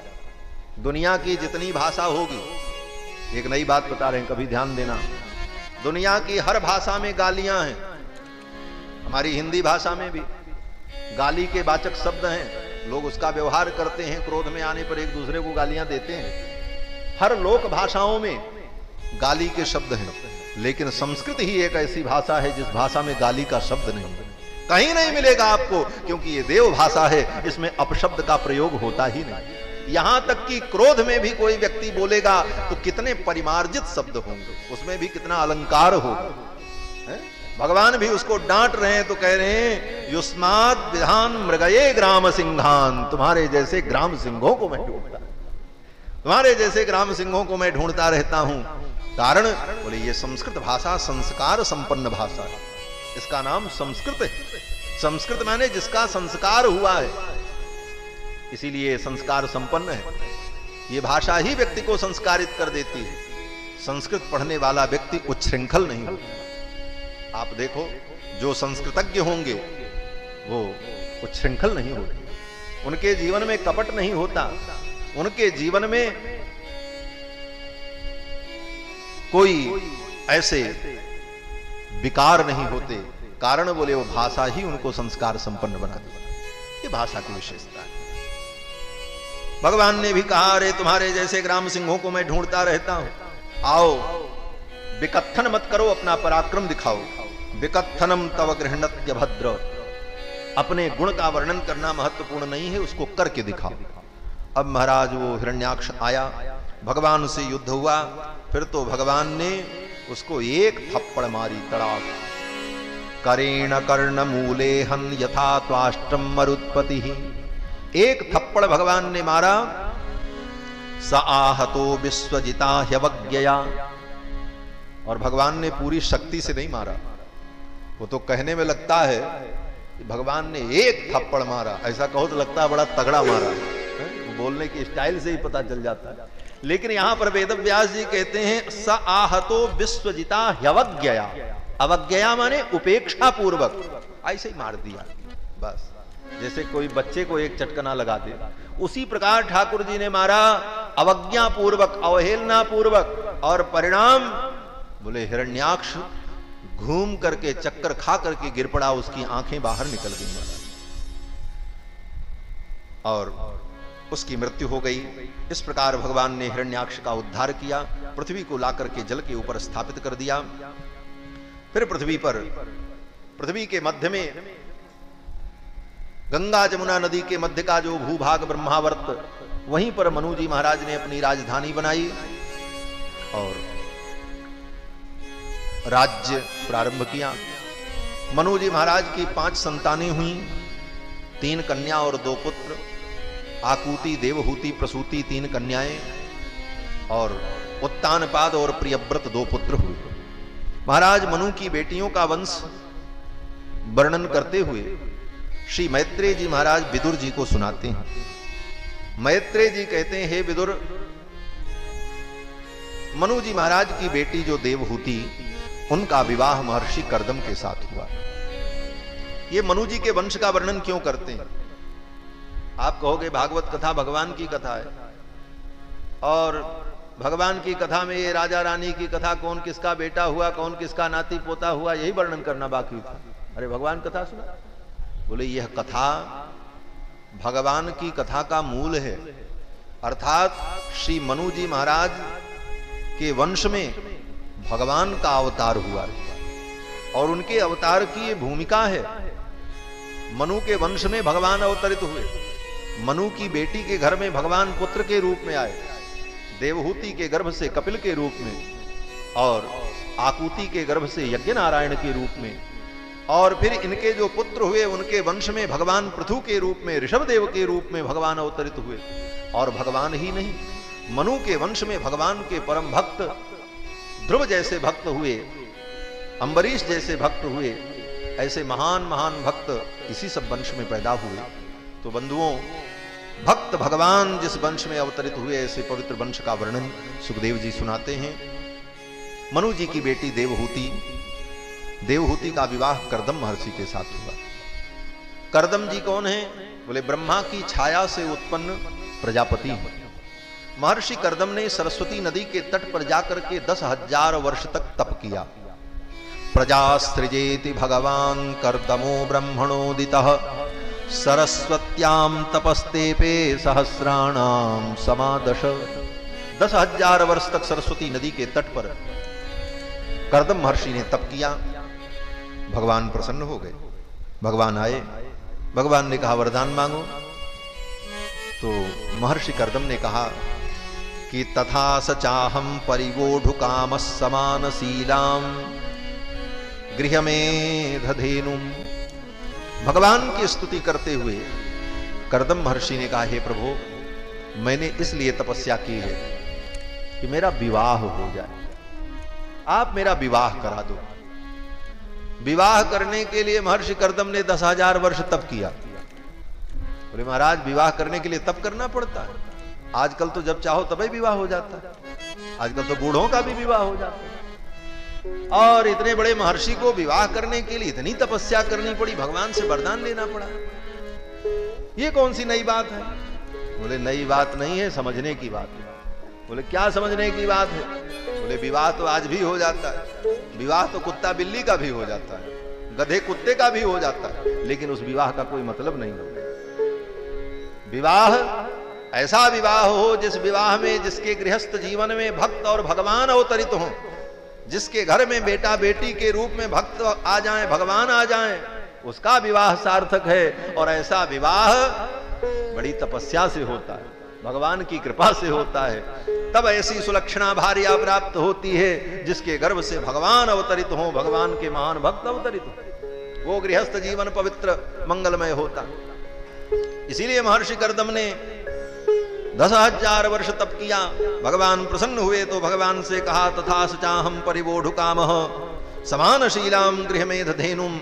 मुझे ऐसी पत्नी प्राप्त हो जो मेरे गृहस्थ धर्म का पालन करने में सहयोग करे। भगवान बड़े प्रसन्न हुए। भगवान ने कहा, चिंता मत करो, सब मैंने व्यवस्था कर दी। विदित्वा तव चैत्यम में पुरैव समयोजित। तुम्हारे चित्त के भाव को मैंने पहले ही जान लिया और हमने सब व्यवस्था कर दी है। क्या व्यवस्था की? भगवान ने कहा, कहीं जाने की जरूरत नहीं, आप यहीं अपनी कुटिया में बैठे रहो, परसों आपका विवाह हो जाएगा। परसों ही? हाँ बस, ज्यादा नहीं, न ढूंढना न कहीं जाना, परसों हो जाएगा। बोले कैसे हो जाएगा? बोले मनु जी महाराज अपनी बेटी देवहूति को लेकर के यहीं तुम्हारे यहां आएंगे। आयास्यति दिदक्षुस्त्वाम परस्वो धर्म को विदः। धर्म को जानने वाले श्री मनु जी महाराज अपनी पत्नी शत्रुपा और बेटी देवहूति के साथ आएंगे और आपसे विवाह का प्रस्ताव करेंगे। आप स्वीकार कर लेना, आपका विवाह हो जाएगा। और फिर उस पत्नी से आपको 9 कन्याएं उत्पन्न होंगी और फिर 10वें पुत्र के रूप में मैं स्वयं आ जाऊंगा। भगवान ने कहा। भगवान ने कहा, इतना तप किया है तुमने, मैं तुम्हारा बेटा बन करके आऊंगा। देखो, महर्षि कर्दम ने यह नहीं कहा था कि आप मेरे बेटा बनो, बाकी तो सबने भगवान को बेटा बनाने की चाहना की कि नहीं की? भाई मनु जी ने भी कहा कि चाहूं तुम ही समान सुत प्रभुसन कवन दुराव। महाराज नाभि ने भी, लेकिन नाभि ने अपने से नहीं कहा, अपने पुरोहितों से कहा। तो पुरोहितों ने उनसे कहा कि महाराज हमारे जजमान चाहते हैं कि आप इनके बेटा बन जाओ। तो भगवान ने कहा ठीक है, हम अपने समान कहां ढूंढने जाए, हम बेटा बनेंगे। और यही बात भगवान ने देवकी वसुदेव से कहा कि आप लोग पूर्व जन्म में प्रश्नी और सुतपा थे, मुझे पुत्र रूप में चाहे, इसलिए मैं पुत्र बन करके आया। तो बाकी जगह पर तो माता पिता ने चाहा, लेकिन यहां पर बोले यहां तो स्वयं भगवान कह रहे हैं मैं तुम्हारा बेटा बन करके आने को तैयार बैठा हूं।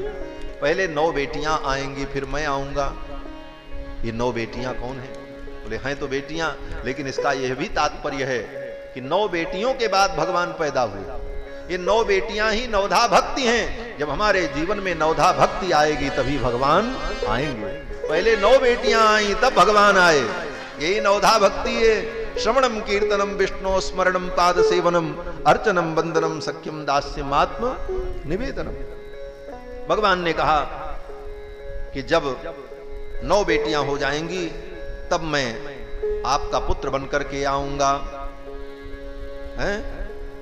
तव क्षेत्रे देवहूत्याम प्रणेष्ये तत्व संहिताम, और आपके पुत्र के रूप में आकर के मैं तत्व संहिता का प्रणयन करूंगा।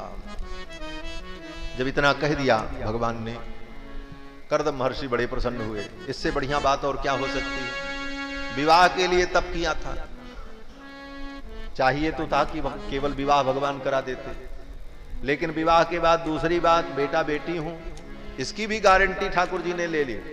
बोले 9 बेटियां होंगी, उसके बाद अगर बेटा नहीं तो हम ही बेटा बन के आएंगे। इस तरह से भगवान ने जब वचन दे दिया, महर्षि कर्दम बड़े प्रसन्न हो गए। भगवान जाने लगे।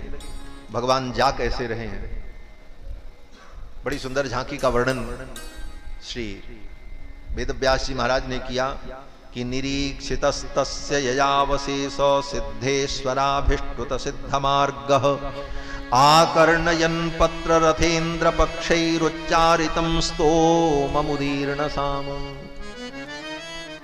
सभी के देखते देखते, निरीक्षितस्तस्य, कर्दम महर्षि के देखते देखते भगवान विदा हो रहे हैं अपने गरुड़ पर बैठकर। सिद्धेश्वराभिष्टुत सिद्धमार्गः, जिस मार्ग से सिद्ध लोग जाते हैं, बड़े बड़े सिद्धों के द्वारा स्तुत्य जो प्रभु हैं, वे विदा हो रहे हैं। अपने गरुड़ पर बैठ करके भगवान चले।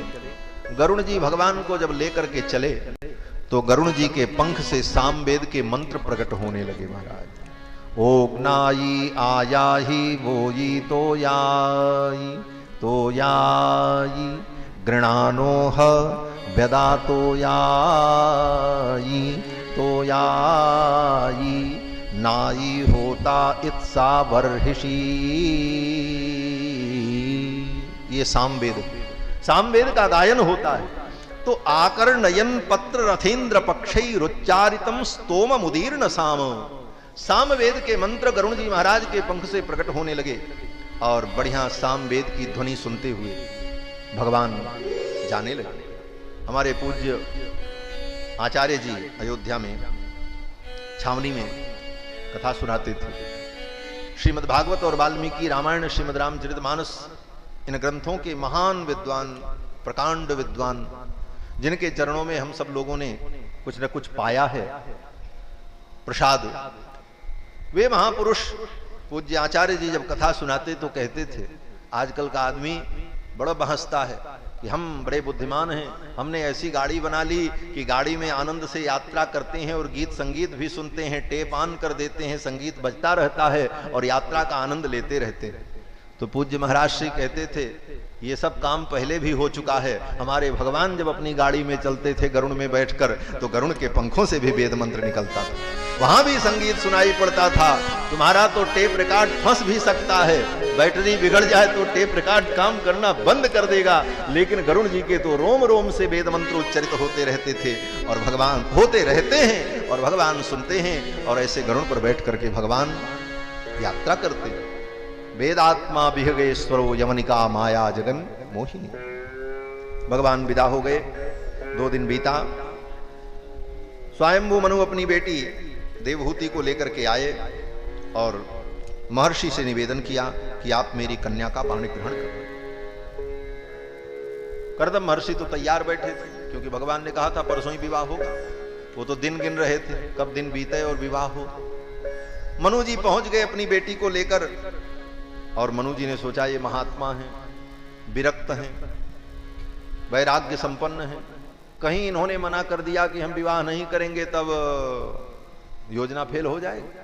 तो मनु जी ने एक बड़ी सुंदर नीति बताई। मनु जी ने कहा, उद्यतस्य हि कामस्य प्रतिवादो न सस्यते। अगर कोई संसार की वस्तु कामना स्वयं उद्यत होकर के तुम्हें प्राप्त हो रही है तो उसका प्रतिकार नहीं करना चाहिए, उसका तिरस्कार नहीं करना चाहिए। उद्यतस्य हि कामस्य प्रतिपादो न सस्यते अपि निर्मुक्त संगस्य कामसक्तस्य किं पुनः। और अगर तुम्हारे अंदर उसकी कामना पहले से है तो फिर क्या बात है। इसलिए आप मेरी बेटी का पाणी ग्रहण करो। मेरी बेटी आपको चाहती है। हाँ, देवर्षि नारद के द्वारा आपके गुणों को सुन करके इसने अपना मन, अपना चित्त आप में लगा दिया है। आपसे पवित्र योग्य जामाता मुझे कहां मिलेगा? आप मेरी कन्या का पाणी ग्रहण कर लो। महर्षि कर्दम ने कहा, बाढ़म उद्बोधु कामोहम। बहुत अच्छी बात है, मैं भी विवाह करना चाहता हूं। छिपाया नहीं महाराज, कह दिया। नहीं, बहुत से लोग होते हैं मन मन भावे मूड हिलावे, भीतर से तो भाता, ऊपर से कहते ना ना ना ना। अरे ना ना नहीं, जो मन में है तो कह दो। तो महर्षि कर्दम तो ऐसे निष्कपट महात्मा है, जब भगवान से कह दिया तो संसार से कहने से क्या डर। भगवान से ही कह दिया हमको पत्नी चाहिए, विवाह करना है। भगवान ने कहा ठीक है। तो बाढ़म उद्बोधु कामोहम। महर्षि कर्दम ने कहा, बहुत अच्छी बात है, मैं तो विवाह करना चाहता हूं और आपकी कन्या मेरे अनुरूप है। और फिर मनु जी महाराज ने अपनी बेटी का कन्यादान कर दिया। विवाह करके, कन्यादान करके मनु जी और शत्रुपा ये दोनों विदा हो गए। देवहूति अपने पति महर्षि कर्दम के साथ उनके आश्रम में रहने लगी। मैत्रेय जी महाराज कहते हैं, विदुर, माता पिता के चले जाने के बाद देवहूति अपने पति कर्दम की सेवा करने लगी। पितृभ्याम प्रस्थिते साध्वी पतिमिंगित कोविदा। अपने पिता के चले जाने के बाद, माता के विदा हो जाने के बाद, पतिमिंगित कोविदा, अपने पति के इंगित को, इशारे को समझकर उनकी सेवा करती है। नित्यम पर्यचरत प्रीत्या भवानी व भवम प्रभुम। जैसे भगवान शंकर की सेवा भवानी करती हैं, उसी प्रकार देवहूति अपने पति महर्षि कर्दम की सेवा करने लगी। सेवा में महाराज प्रीति का बड़ा महत्व है। प्रीति पूर्वक जब सेवा होती है तो वही सेवा सफल सेवा होती है। सेवा तो कोई भी कर देता है। सेवा तो आप होटल में जाओ, वहां भी हो जाती है, पैसा दे करके सारे काम करा लिए जाते हैं, लेकिन वहां प्रीति नहीं होती। सेवा में जब प्रीति होती है तब वह सेवा स्वामी को सुख देने वाली होती है। नित्यम पर्यचरत प्रीत्या भवानी व भवम को।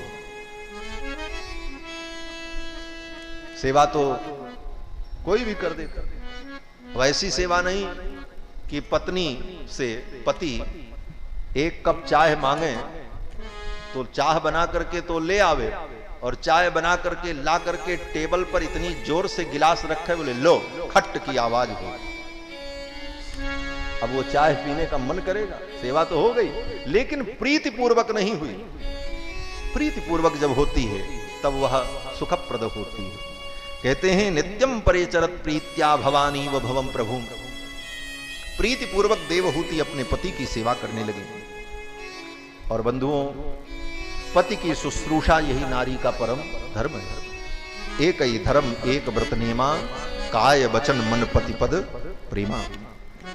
देवहूति ने बड़ी सेवा की अपने पति की। महर्षि कर्दम, महर्षि कर्दम तो समाधि में बैठ गए। कई हजार वर्ष बाद जब उनकी समाधि टूटी और अपनी पत्नी देवहूति को देखा, देवहूति का शरीर कृशकाय हो गया। सेवा करती रही और कभी कोई इच्छा नहीं, कभी कुछ मांगा नहीं। राजा की बेटी थी और ब्याही किसको गई? बोले बाबा जी को। हाँ, बाबा जी के घर में कुछ नहीं, उसकी झोपड़ी। लेकिन कभी कोई ताना नहीं दिया अपने पति को। नहीं तो किसी बड़े घर की बेटी किसी गरीब के घर आ जाए तो रोज यही सुनाती, मेरे बाप के घर में तो ये था, मेरे बाप के यहाँ ये सुविधा थी, आपके यहाँ तो ये नहीं है। लेकिन देवहूति ने कभी ये ताना अपने पति को नहीं दिया। जो मिला उसी में संतुष्ट रही और अपने जीवन को तपोमय बना लिया, परिस्थिति के अनुकूल बना लिया। इनके इस त्याग तप को देख करके महर्षि कर्दम बड़े अभिभूत हुए। महर्षि कर्दम ने कहा, देवी आपने बड़ी सेवा की, मैं आपके लिए क्या करूं? आप वरदान मांगो, क्या चाहिए? तो देवहूति ने कहा, आप कृपा करो, मुझे संतान की प्राप्ति। फिर तो महर्षि कर्दम ने अपने तपोबल से दिव्य विमान प्रकट किया। बड़ा अद्भुत विमान, ऐसा विमान कि उस विमान के अंदर ही समस्त प्रकार की सुख सुविधाएं थी। उसी विमान में ही महल, घर, बाग, बगीचा, सरोवर सब, ऐसा अद्भुत विमान। और उस विमान में अनेक परिचारिकाएं सेवा करने वाली। दिव्य विमान प्रकट किया। विमान का वर्णन बड़े विस्तार से श्री मैत्रेय जी ने किया है, उसमें क्या क्या विशेषताएं। अब 7 दिन की भागवत कथा में तो सब बातें संभव ही नहीं है कि कहीं 7 दिन की भागवत कथा क्या है? बोले ये भाग दौड़ की कथा है, भाग दौड़ कथा। भागते रहो, दौड़ते रहो, जल्दी जल्दी सब विषय को छू करके कह करके, जैसे कबड्डी का खेल हो तो पाला को छू करके आना पड़ता है तब वो पूरी होती विधि, उसी प्रकार सब कथा को छूना है तभी विधि पूरी हो पाएगी। संपूर्ण व्याख्यान तो संभव ही नहीं। महाराज विमान प्रकट हुआ, उस विमान में अनेक सेविकाएं थीं। उन्होंने देवहूति को और कर्दम जी को स्नान कराया, दोनों का शरीर दिव्य हो गया। महर्षि कर्दम भी युवा हो गए, देवहूति भी युवती हो गई। दोनों को दिव्य सुंदर सुस्वाद व्यंजन भोजन कराया, श्रृंगार किया, विमान में बैठाया और महर्षि कर्दम के संकल्प से वो विमान आकाश में गति करने लगा। और उसी विमान में बैठे बैठे 100 वर्षों तक महर्षि कर्दम अपनी पत्नी देवहूति के साथ भ्रमण करते रहे। सतम व्यतीयुशरदः कामलालसयोर्मनाक। 100 शरद ऋतुएं बीत गईं उसी विमान में बैठे बैठे, घूमते घूमते। और फिर उसी काल में महर्षि कर्दम की पत्नी ने, देवहूति ने 9 कन्याओं को जन्म दिया। और उन 9 कन्याओं का बाद में ब्रह्मा के पुत्रों के साथ विवाह हुआ और 10वें पुत्र के रूप में भगवान आए। मैत्रेय जी कहते हैं कि तस्याम बहुतिथे काले भगवान मधुसूदनः कार्दमं वीर्यमापन्नो जज्ञेऽग्निरिवदारुणि। कार्दमो वीर्यमापन्नः, महर्षि कर्दम के तेज का आश्रय लेकर के भगवान मधुसूदन देवहूति के गर्भ में आए। समय आने पर देवहूति ने सुंदर पुत्र को जन्म दिया। भगवान कपिल प्रकट हुए।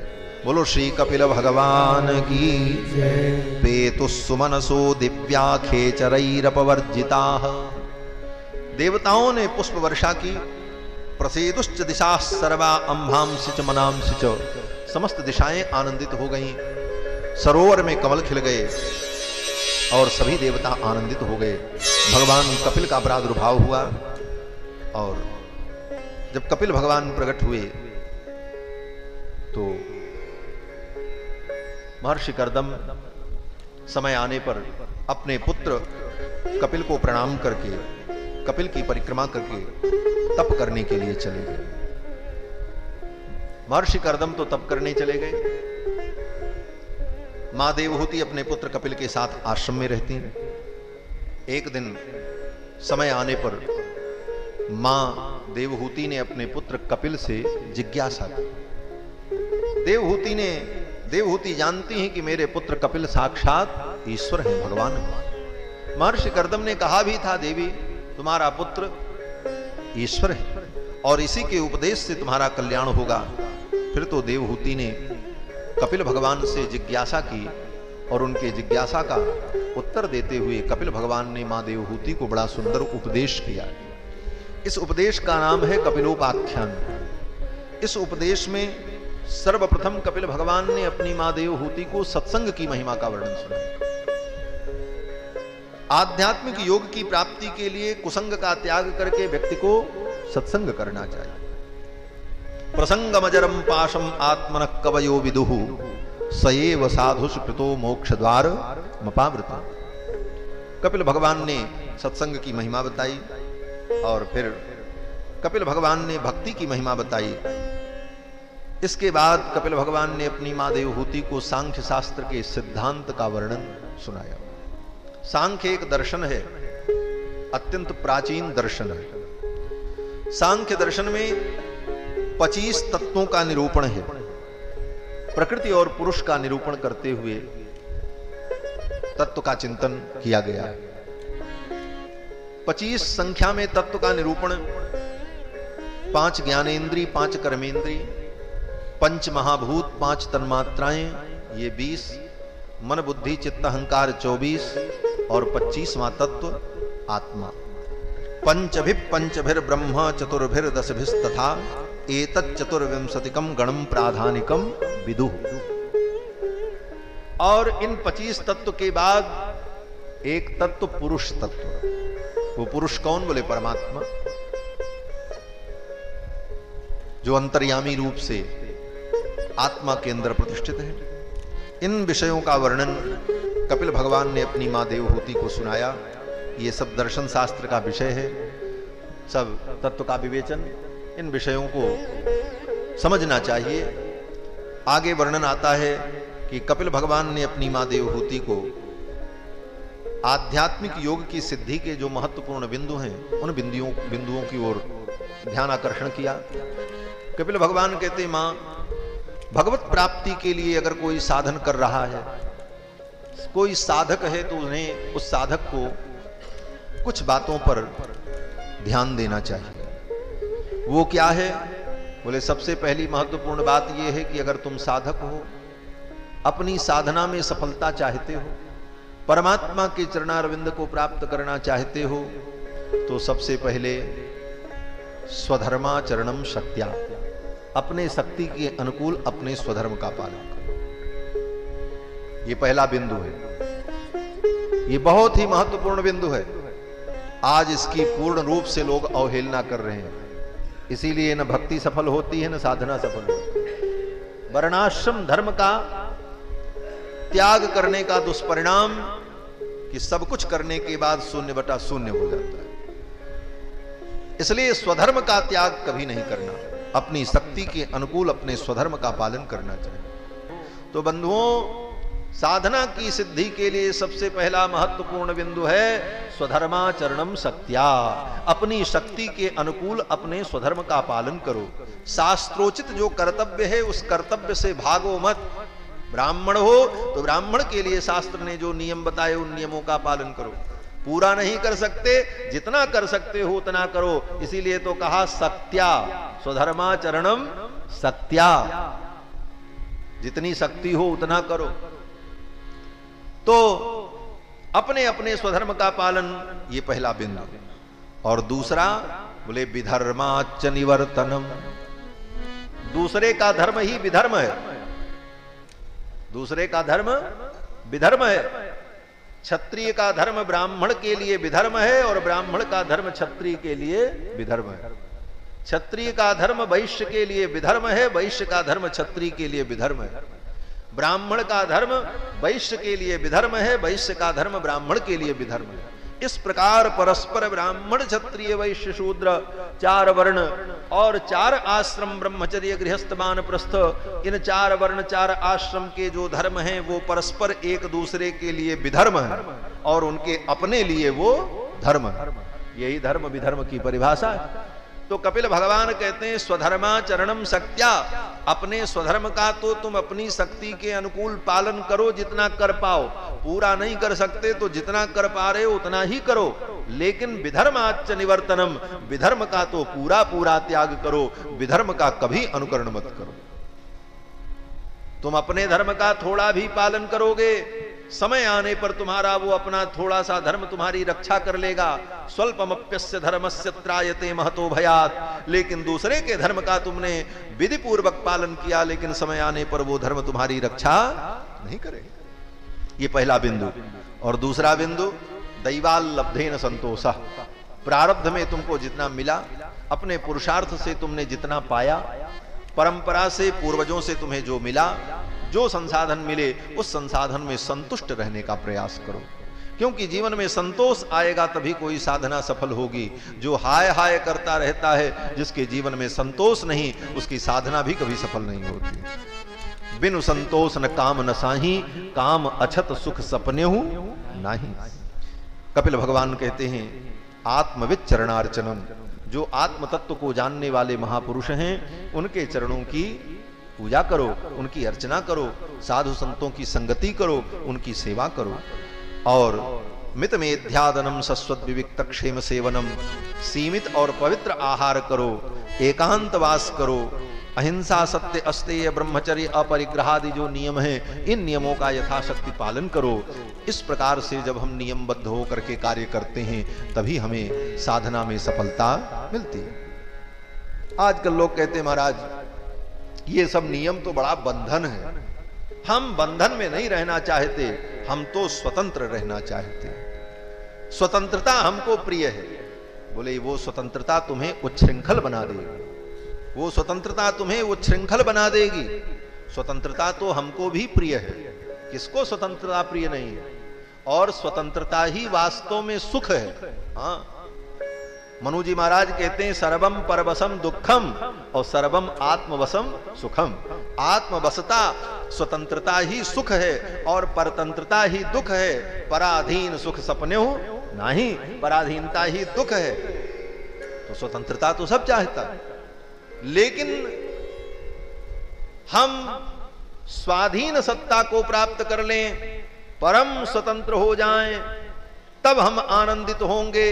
तो उस परम स्वाधीन सत्ता को प्राप्त करने के लिए प्रारंभ में हमको आंशिक पराधीनता स्वीकार करनी पड़ेगी। नियमों की पराधीनता, सिद्धांत की पराधीनता, शास्त्र की पराधीनता, समाज की पराधीनता, इन पराधीनताओं को जब अपने जीवन में हम स्वीकार करेंगे तो इसका यह परिणाम होगा कि एक दिन हम स्वाधीन हो जाएंगे, परम स्वतंत्र हो जाएंगे। वही स्वाधीन सत्ता की प्राप्ति होगी। लेकिन पहले हमें शास्त्र, नियम, धर्म, इनकी पराधीनता स्वीकार करनी पड़ेगी। बंधुओं, कपिल भगवान ने ये सब अपनी मां को उपदेश किया।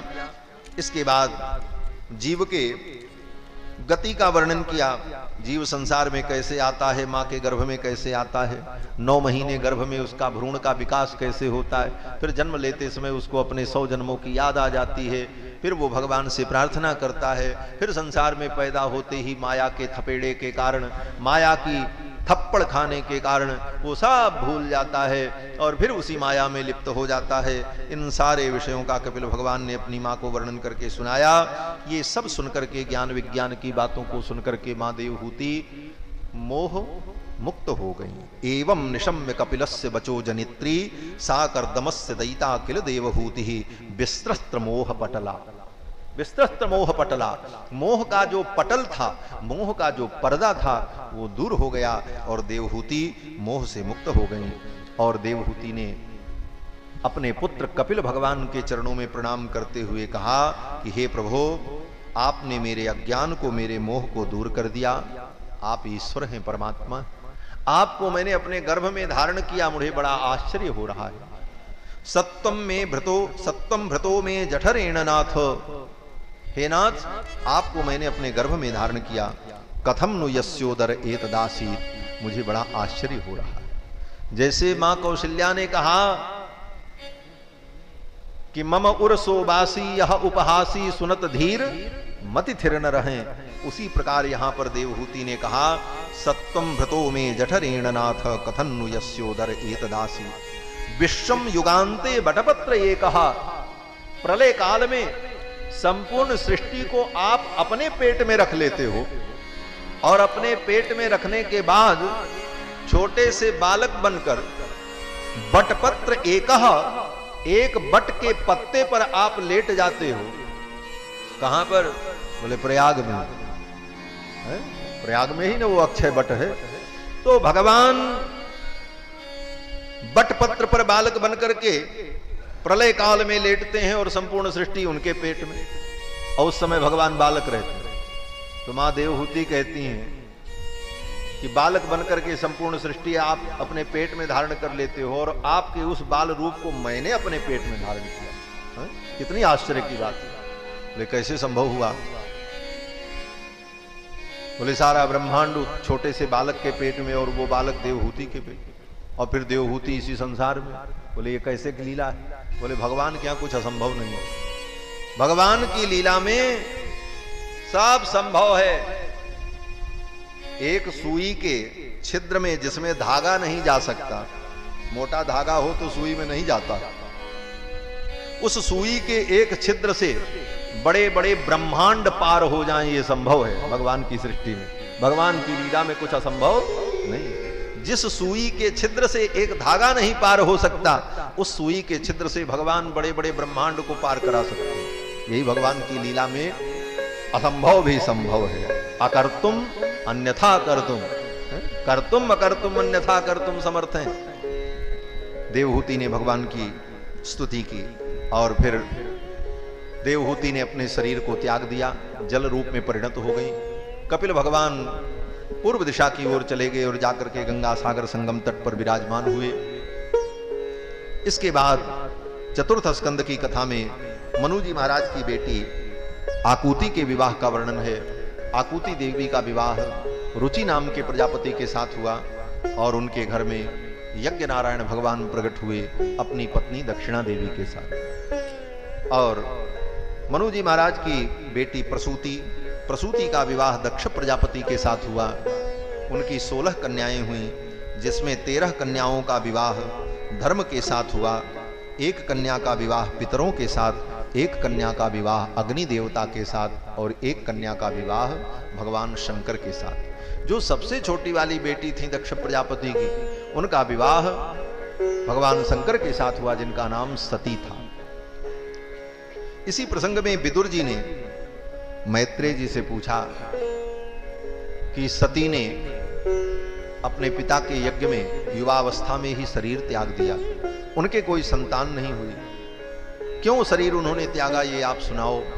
इस कथा की जब जिज्ञासा की तो मैत्रेय जी ने सुनाया कि भगवान शंकर से दक्ष प्रजापति द्वेष करने लगे किन्हीं कारणों से, और शंकर जी को अपमानित करने के लिए दक्ष प्रजापति ने वाजपेय यज्ञ किया और उस वाजपेय यज्ञ में समस्त देवताओं को बुलाया, शंकर जी को नहीं बुलाया, विष्णु भगवान को नहीं बुलाया, ब्रह्मा जी को नहीं बुलाया। सब देवता विमान में बैठ करके जा रहे थे। तदुपसुत्य नभसि खेचराणाम प्रजल्पताम सती दाक्षायणी देवी पितृयज्ञ महोत्सवम। पिता के यज्ञ महोत्सव में जाते हुए देवताओं को सती ने देखा, वे विमान में बैठ करके जा रहे थे। सती बिलोके व्योम विमाना जात चले सुंदर विधि नाना। सुंदर विमान में बैठे देवताओं को देखा और वो सब गा रहे थे। सती जी ने पूछा, ये विमान कहां जा रहे हैं? भगवान शंकर ने कहा, तुम्हारे पिता यज्ञ कर रहे हैं, उसी में जा रहे हैं। सती ने पिता का जब नाम सुना तो सती को इच्छा भई मैं भी पिता के घर जाऊं। भगवान शंकर ने कहा, जाना ठीक नहीं है, निमंत्रण नहीं आया। सती ने कहा, पिता के घर में, गुरु के घर में, मित्र के घर में निमंत्रण की प्रतीक्षा नहीं करनी चाहिए, बिना बुलाए जाना चाहिए। भगवान शंकर ने कहा, बात ठीक कहती हो, लेकिन तदपि विरोध मान जहां कोई तहां गए कल्याण न हो। अगर मन में विरोध मान रहा है सामने वाला व्यक्ति तो वहां जाने पर कल्याण नहीं होता। सती जी नहीं मानी, लेकिन जवाब भी नहीं दे पाई भगवान को। अब उनकी स्थिति क्या हुई? श्री मैत्रेय जी महाराज कहते हैं कि निष्क्रामति निर्विशति द्विधाससा। अब शंकर जी के वचनों का उत्तर तो नहीं दे पाई सती जी, लेकिन एक बार शंकर जी को देखें, फिर आकाश की ओर देखें, ये सब विमान जा रहे हैं, फिर घर से बाहर निकल करके इधर उधर पहाड़ को देखें, फिर भीतर चली आवें, फिर नीचे सिर करके खड़ी हो जाएं भोले बाबा के सामने। ऐसी मनः स्थिति सती की हो गई। मैत्रेय जी महाराज कितने निष्क्रामति निर्विशति द्विधाससा, कभी घर से बाहर जाएं, कभी भीतर, कभी इधर, कभी उधर, मन स्थिर नहीं था। भगवान शंकर जान गए कि ये मन से चली गई, तन से यहां केवल है, मन से तो गई है। तो जब मन से चली ही गई दक्ष प्रजापति के यज्ञ में, तो तन से भी जाए, क्या जरूरत है रोकना? क्यों बोले, व्यक्ति जहां मन से होता है वास्तव में व्यक्ति वहीं होता है। आप तन से किसी के पास रहो, लेकिन अगर मन से उसके पास नहीं हो तो आप उसके पास नहीं हो। तो भगवान शंकर ने कहा कि इनका मन जब चला ही गया तो वे भी जाएं। भगवान शंकर ने व्यवस्था कर दी। शंकर जी ने गणों को बुलाया और कहा, इनको पहुंचा दो इनके नैहर, और इनका सब सामान भी इनके साथ भेज देना। सब सामान पेटी पैक हो गई महाराज, जितने कपड़े उपड़े थे, सब श्रृंगार सामग्री थी, साहब सब लिखा है महाराज। वेद व्यास जी ने क्या क्या भेजा, बोले ताम सारिका कंदुक दर्पणाम्बुज।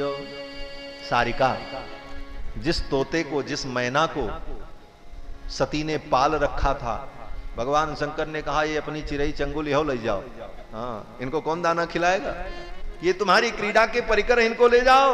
अपनी सारिका को, अपने सुख को, वो सुख का पिजड़ा, सारिका का पिजड़ा भी दे दिया। कंदुक, जिस गेंद को लेकर के पार्वती, वो सती खेलती थी, वो गेंद बोले ये तुम्हारा खिलौना, इसे भी ले जाओ। दर्पणाम्बुज, दर्पण शीशा, कंगी, कमल पुष्प, श्वेतातपत्र व्यजनस्रगादिभि, छत्र, पंखा, सब सारा सामान उनका पैक करवा दिया। बोले सब लेके जाओ। सेवक लोग सिर पर रखे और सती को लेकर के गए। पहुंची सती जी, जब यज्ञ में पहुंची तो वहां पर कहीं भी भगवान शिव का भाग नहीं दिखाई पड़ा। सती को बड़ा दुख हुआ। अपने पिता से पूछा कि आपने मेरे पति को क्यों नहीं बुलाया। दक्ष प्रजापति नाराज हो गए। दक्ष प्रजापति ने कहा उस अघोरी को, उस पाखंडी को, चिता की भस्म लगाने वाले को मैं अपने यज्ञ में बुलाता, मेरा यज्ञ पवित्र हो जाता। तुमको किसने बुलाया, तुम क्यों चली आई। इस प्रकार जब दक्ष प्रजापति ने कहा तो सती को बड़ा दुख हुआ। सती जी को बहुत दुख हुआ। पति अपने पिता को डांटा। मूढ़ मंद मति निंदित ते, अय मूढ़ मति तू मेरे प्रभु की निंदा कर रहा है। दक्ष शुक्र संभव यह देही, ये शरीर दक्ष के शुक्र से उत्पन्न है, इस शरीर को मैं नष्ट कर दूंगा।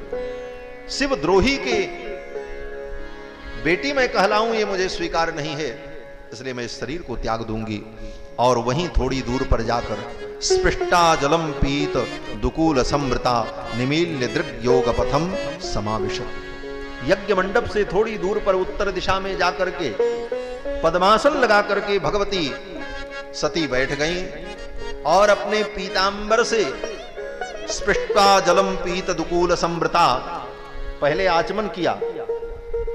हाँ, मरने के पहले आचमन किया।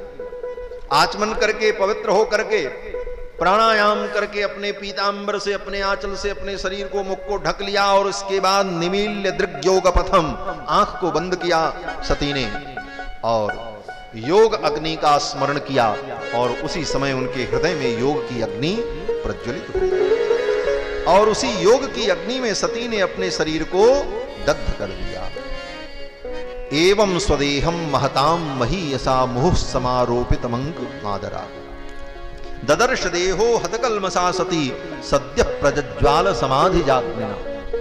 उस योग की अग्नि में सती ने अपने शरीर को दग्ध कर दिया। हाहाकार मच गया। मारा हाहेति वादस्सु महान जायत, हाहाकार मच गया। सब लोग भागने लगे। ये क्या हुआ, सती ने प्राण त्याग दिया, अब तो भगवान शंकर का कोप होगा। सब डर गए। और इधर नारद जी ने जाकर के शंकर जी को बता दिया। भवो भवान्या निधनम प्रजापतिर असत्कृताया अवगम्य नारदात। देवर्षि नारद ने जाकर के बताया कि सती ने अपने प्राणों का त्याग कर दिया पिता के यज्ञ में। भगवान शंकर को क्रोध आ गया। भगवान शंकर ने अपनी जटा को उखाड़ा। एक जटा उखाड़ करके भूमि पर पटका। उसी जटा से एक विशाल पुरुष प्रकट हुआ। वीरभद्र प्रकट हुए। कराल दृष्टो जलदग्नि मूर्धज कपाल माली। और उस पुरुष ने कहा मेरे लिए क्या आज्ञा है। भगवान शंकर ने कहा दक्षम स यज्ञम जय, दक्ष प्रजापति को उसके यज्ञ के सहित समाप्त कर दो। भगवान शंकर के गण वीरभद्र चल पड़े। उद्यम्य शूलम जगदंतकांतकम, अपने त्रिशूल को लेकर के वीरभद्र जब चले तो उनके चलने से पृथ्वी कांप रही थी। महाराज सब प्राद्रवत भूषण भूषणांघ्रि। वीरभद्र अपने गणों को लेकर के चले और उधर दक्ष प्रजापति के आचार्य महाराज भृगु ने मंत्र के द्वारा कुंड में आहुति देकर के 1000 ऋभु नाम के देवताओं को प्रकट किया था यज्ञ की रक्षा के लिए। वे देवता यज्ञ की रक्षा में नियुक्त थे।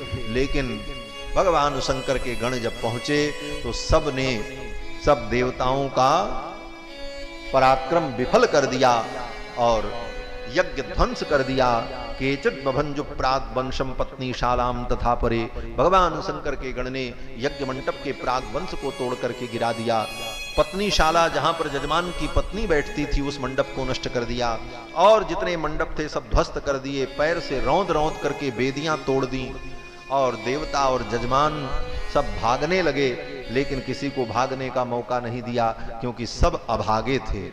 आज सबका अभाग्य आ चुका था, इसलिए कोई भागने में सफल नहीं हुए। भगवान शंकर के गणों ने पकड़ लिया। चंडी संपूषणम देवम भगो नंदीश्वरो ग्रहीत। और वीरभद्र ने प्रजापति को पकड़ लिया। चंडीश्वर ने नंदीश्वर ने भग नाम के देवता को पकड़ लिया और भृगु जी को मणिमान ने पकड़ लिया। भृगुम बबंध मणिमान वीरभद्र प्रजापतिम। और सबकी धुनाई पिटाई खूब जबरदस्त हुई। भृगु जी की दाढ़ी नोच ली गई, उनका मोछ नोच लिया शंकर जी के गण ने। भग नाम के देवता की आंख फोड़ दी, पूषा नाम के देवता का दांत तोड़ दिया। दक्ष प्रजापति को पटक करके वीरभद्र ने उनका गला काटने का प्रयास किया, लेकिन काटते काटते थक गए, गला कटा ही नहीं। कितना मजबूत गला था दक्ष प्रजापति का। तब वीरभद्र ने देखा कि क्या करें। उसी यज्ञ मंडप में एक बकरे का सिर रखा हुआ था थोड़ी दूर पर, तो पशु का संज्ञपन यज्ञ में कैसे होता है, उस संज्ञपन विधि का स्मरण हो गया वीरभद्र को, और बस उसी विधि से उन्होंने दक्ष प्रजापति का सिर ऐंठ करके अलग कर दिया। हाहाकार मच गया। बाद में ब्रह्मा जी आए और ब्रह्मा जी ने समस्त देवताओं ने कहा भगवान शिव को प्रसन्न करो। फिर तो सबने जाकर के कैलाश में भगवान शिव की स्तुति की है। भगवान शिव प्रसन्न हुए और भगवान शिव प्रसन्न हुए तो सब उत्पात शांत हो गया और भगवान शिव ने सबको ठीक कर दिया। बोले सब ठीक हो जाएं भाई, ये गड़बड़ बात ठीक नहीं है। जिसका जिसका हाथ पैर सब टूटा था सबका ट्रीटमेंट हुआ, सबका इलाज हो गया, और जिसका इलाज संभव नहीं था उनके लिए वैकल्पिक व्यवस्था कर दी गई। क्या वैकल्पिक व्यवस्था की गई? बोले पूषा देवता का दांत टूट गया था, तो बोले नकली दांत लगाना ठीक नहीं है, अब तो आप बिना दांत ही के रहो। तो पूषा देवता ने कहा कि अब हम भाई पुरोडास कैसे खाएंगे, पुरोडास खाने में तो बड़ी कठिनाई होगी। तो ब्रह्मा जी ने और शंकर जी ने, भगवान विष्णु ने, सबने निर्णय कर दिया कि भाई अब ये पुरोडास नहीं खाएंगे, अब ये लपसी खाएंगे, सीरा खाएंगे, माने जौ के आटा का सीरा बना करके इनको आहुति दी जाएगी। अध्वर्यु जो थे उनका हाथ टूट गया तो और उनकी बाहु टूट गई, तो अब यज्ञ कैसे होगा? तो भगवान शंकर ने कहा कि अब आज के बाद अध्वर्यु जब यज्ञ करने चलेंगे और अग्निहोत्र हवणी नाम के पात्र को उठाएंगे हवि ग्रहण करने के लिए, तो यही मंत्र बोल करके उठाएंगे कि बाहुभ्याम अश्विनो पूष्णो हस्ताभ्याम मां। इसीलिए वेद में मंत्र पढ़ा जाता है देवस्य तवा सवितुः प्रसवेश्विनोर बाहुभ्याम पूष्णो हस्ताभ्याम मां आददे। ऐसा कह करके हवि ग्रहण किया जाता है, कारण कि उसी समय से ये विधान तय कर दिया गया। ये सब बातें यहां पर लिखी हैं। इसके बाद ये हुआ कि यज्ञ कैसे ठीक हो। बोले यज्ञ को ठीक करने के लिए पहले जजमान को ठीक करो। दक्ष प्रजापति का सिर तोड़ करके वीरभद्र ने कुंड में डाल दिया था, फिर तो बकरे का सिर उनके धड़ पर रख करके उनको जीवित कर दिया। बोले अब जजमान जी गए, देवता भी ठीक हो गए, अब यज्ञ भी ठीक हो जाए। बोले तब बोले यज्ञ को पूर्ण करने के लिए वैष्णवम यज्ञ संतत्यै त्रिकपालम द्विजोत्तमाः पुरोडासम निर्वपन वीर संसर्ग शुद्धे। यज्ञ को शुद्ध करने के लिए 3 कपाल के ऊपर विष्णु देवता के निमित्त पुरोडास बना करके यजन किया गया और भगवान विष्णु प्रसन्न हो गए। भगवान विष्णु उस यज्ञ में प्रकट हो गए। सभी ने भगवान विष्णु की स्तुति की। भगवान विष्णु ने कहा देखो मेरे में, ब्रह्मा में और शंकर में कोई भेद नहीं। अहम ब्रह्मा च सर्वश्च जगतः कारणम परम। हम तीनों मिल करके जगत के कारण हैं। आत्मेश्वर उपद्रष्टा स्वयं दृक् विशेषणः। इस प्रकार भगवान ने बड़ा सुंदर उपदेश किया। दक्ष प्रजापति का यज्ञ पूर्ण हुआ। इसके बाद समय आने पर दक्ष प्रजापति ने अपना शरीर छोड़ दिया और फिर ये दोबारा प्रचेता के पुत्र बनकर के प्रकट हुए हैं। और भी कथाएं हैं। और फिर मनु जी के पुत्रों के वंश का वर्णन किया। मनु जी के पुत्र महाराज उत्तानपाद, उत्तानपाद के पुत्र श्री ध्रुव जी महाराज हुए, जो भगवान के परम भक्त हुए। ध्रुव जी महाराज ने 5 महीने की कठिन तपस्या में 5 वर्ष की अवस्था में भगवान का साक्षात्कार कर लिया, भगवान का दर्शन प्राप्त कर लिया। ये सब कथाएं हैं, लेकिन इन सब कथाओं की चर्चा हम लोग कल करेंगे।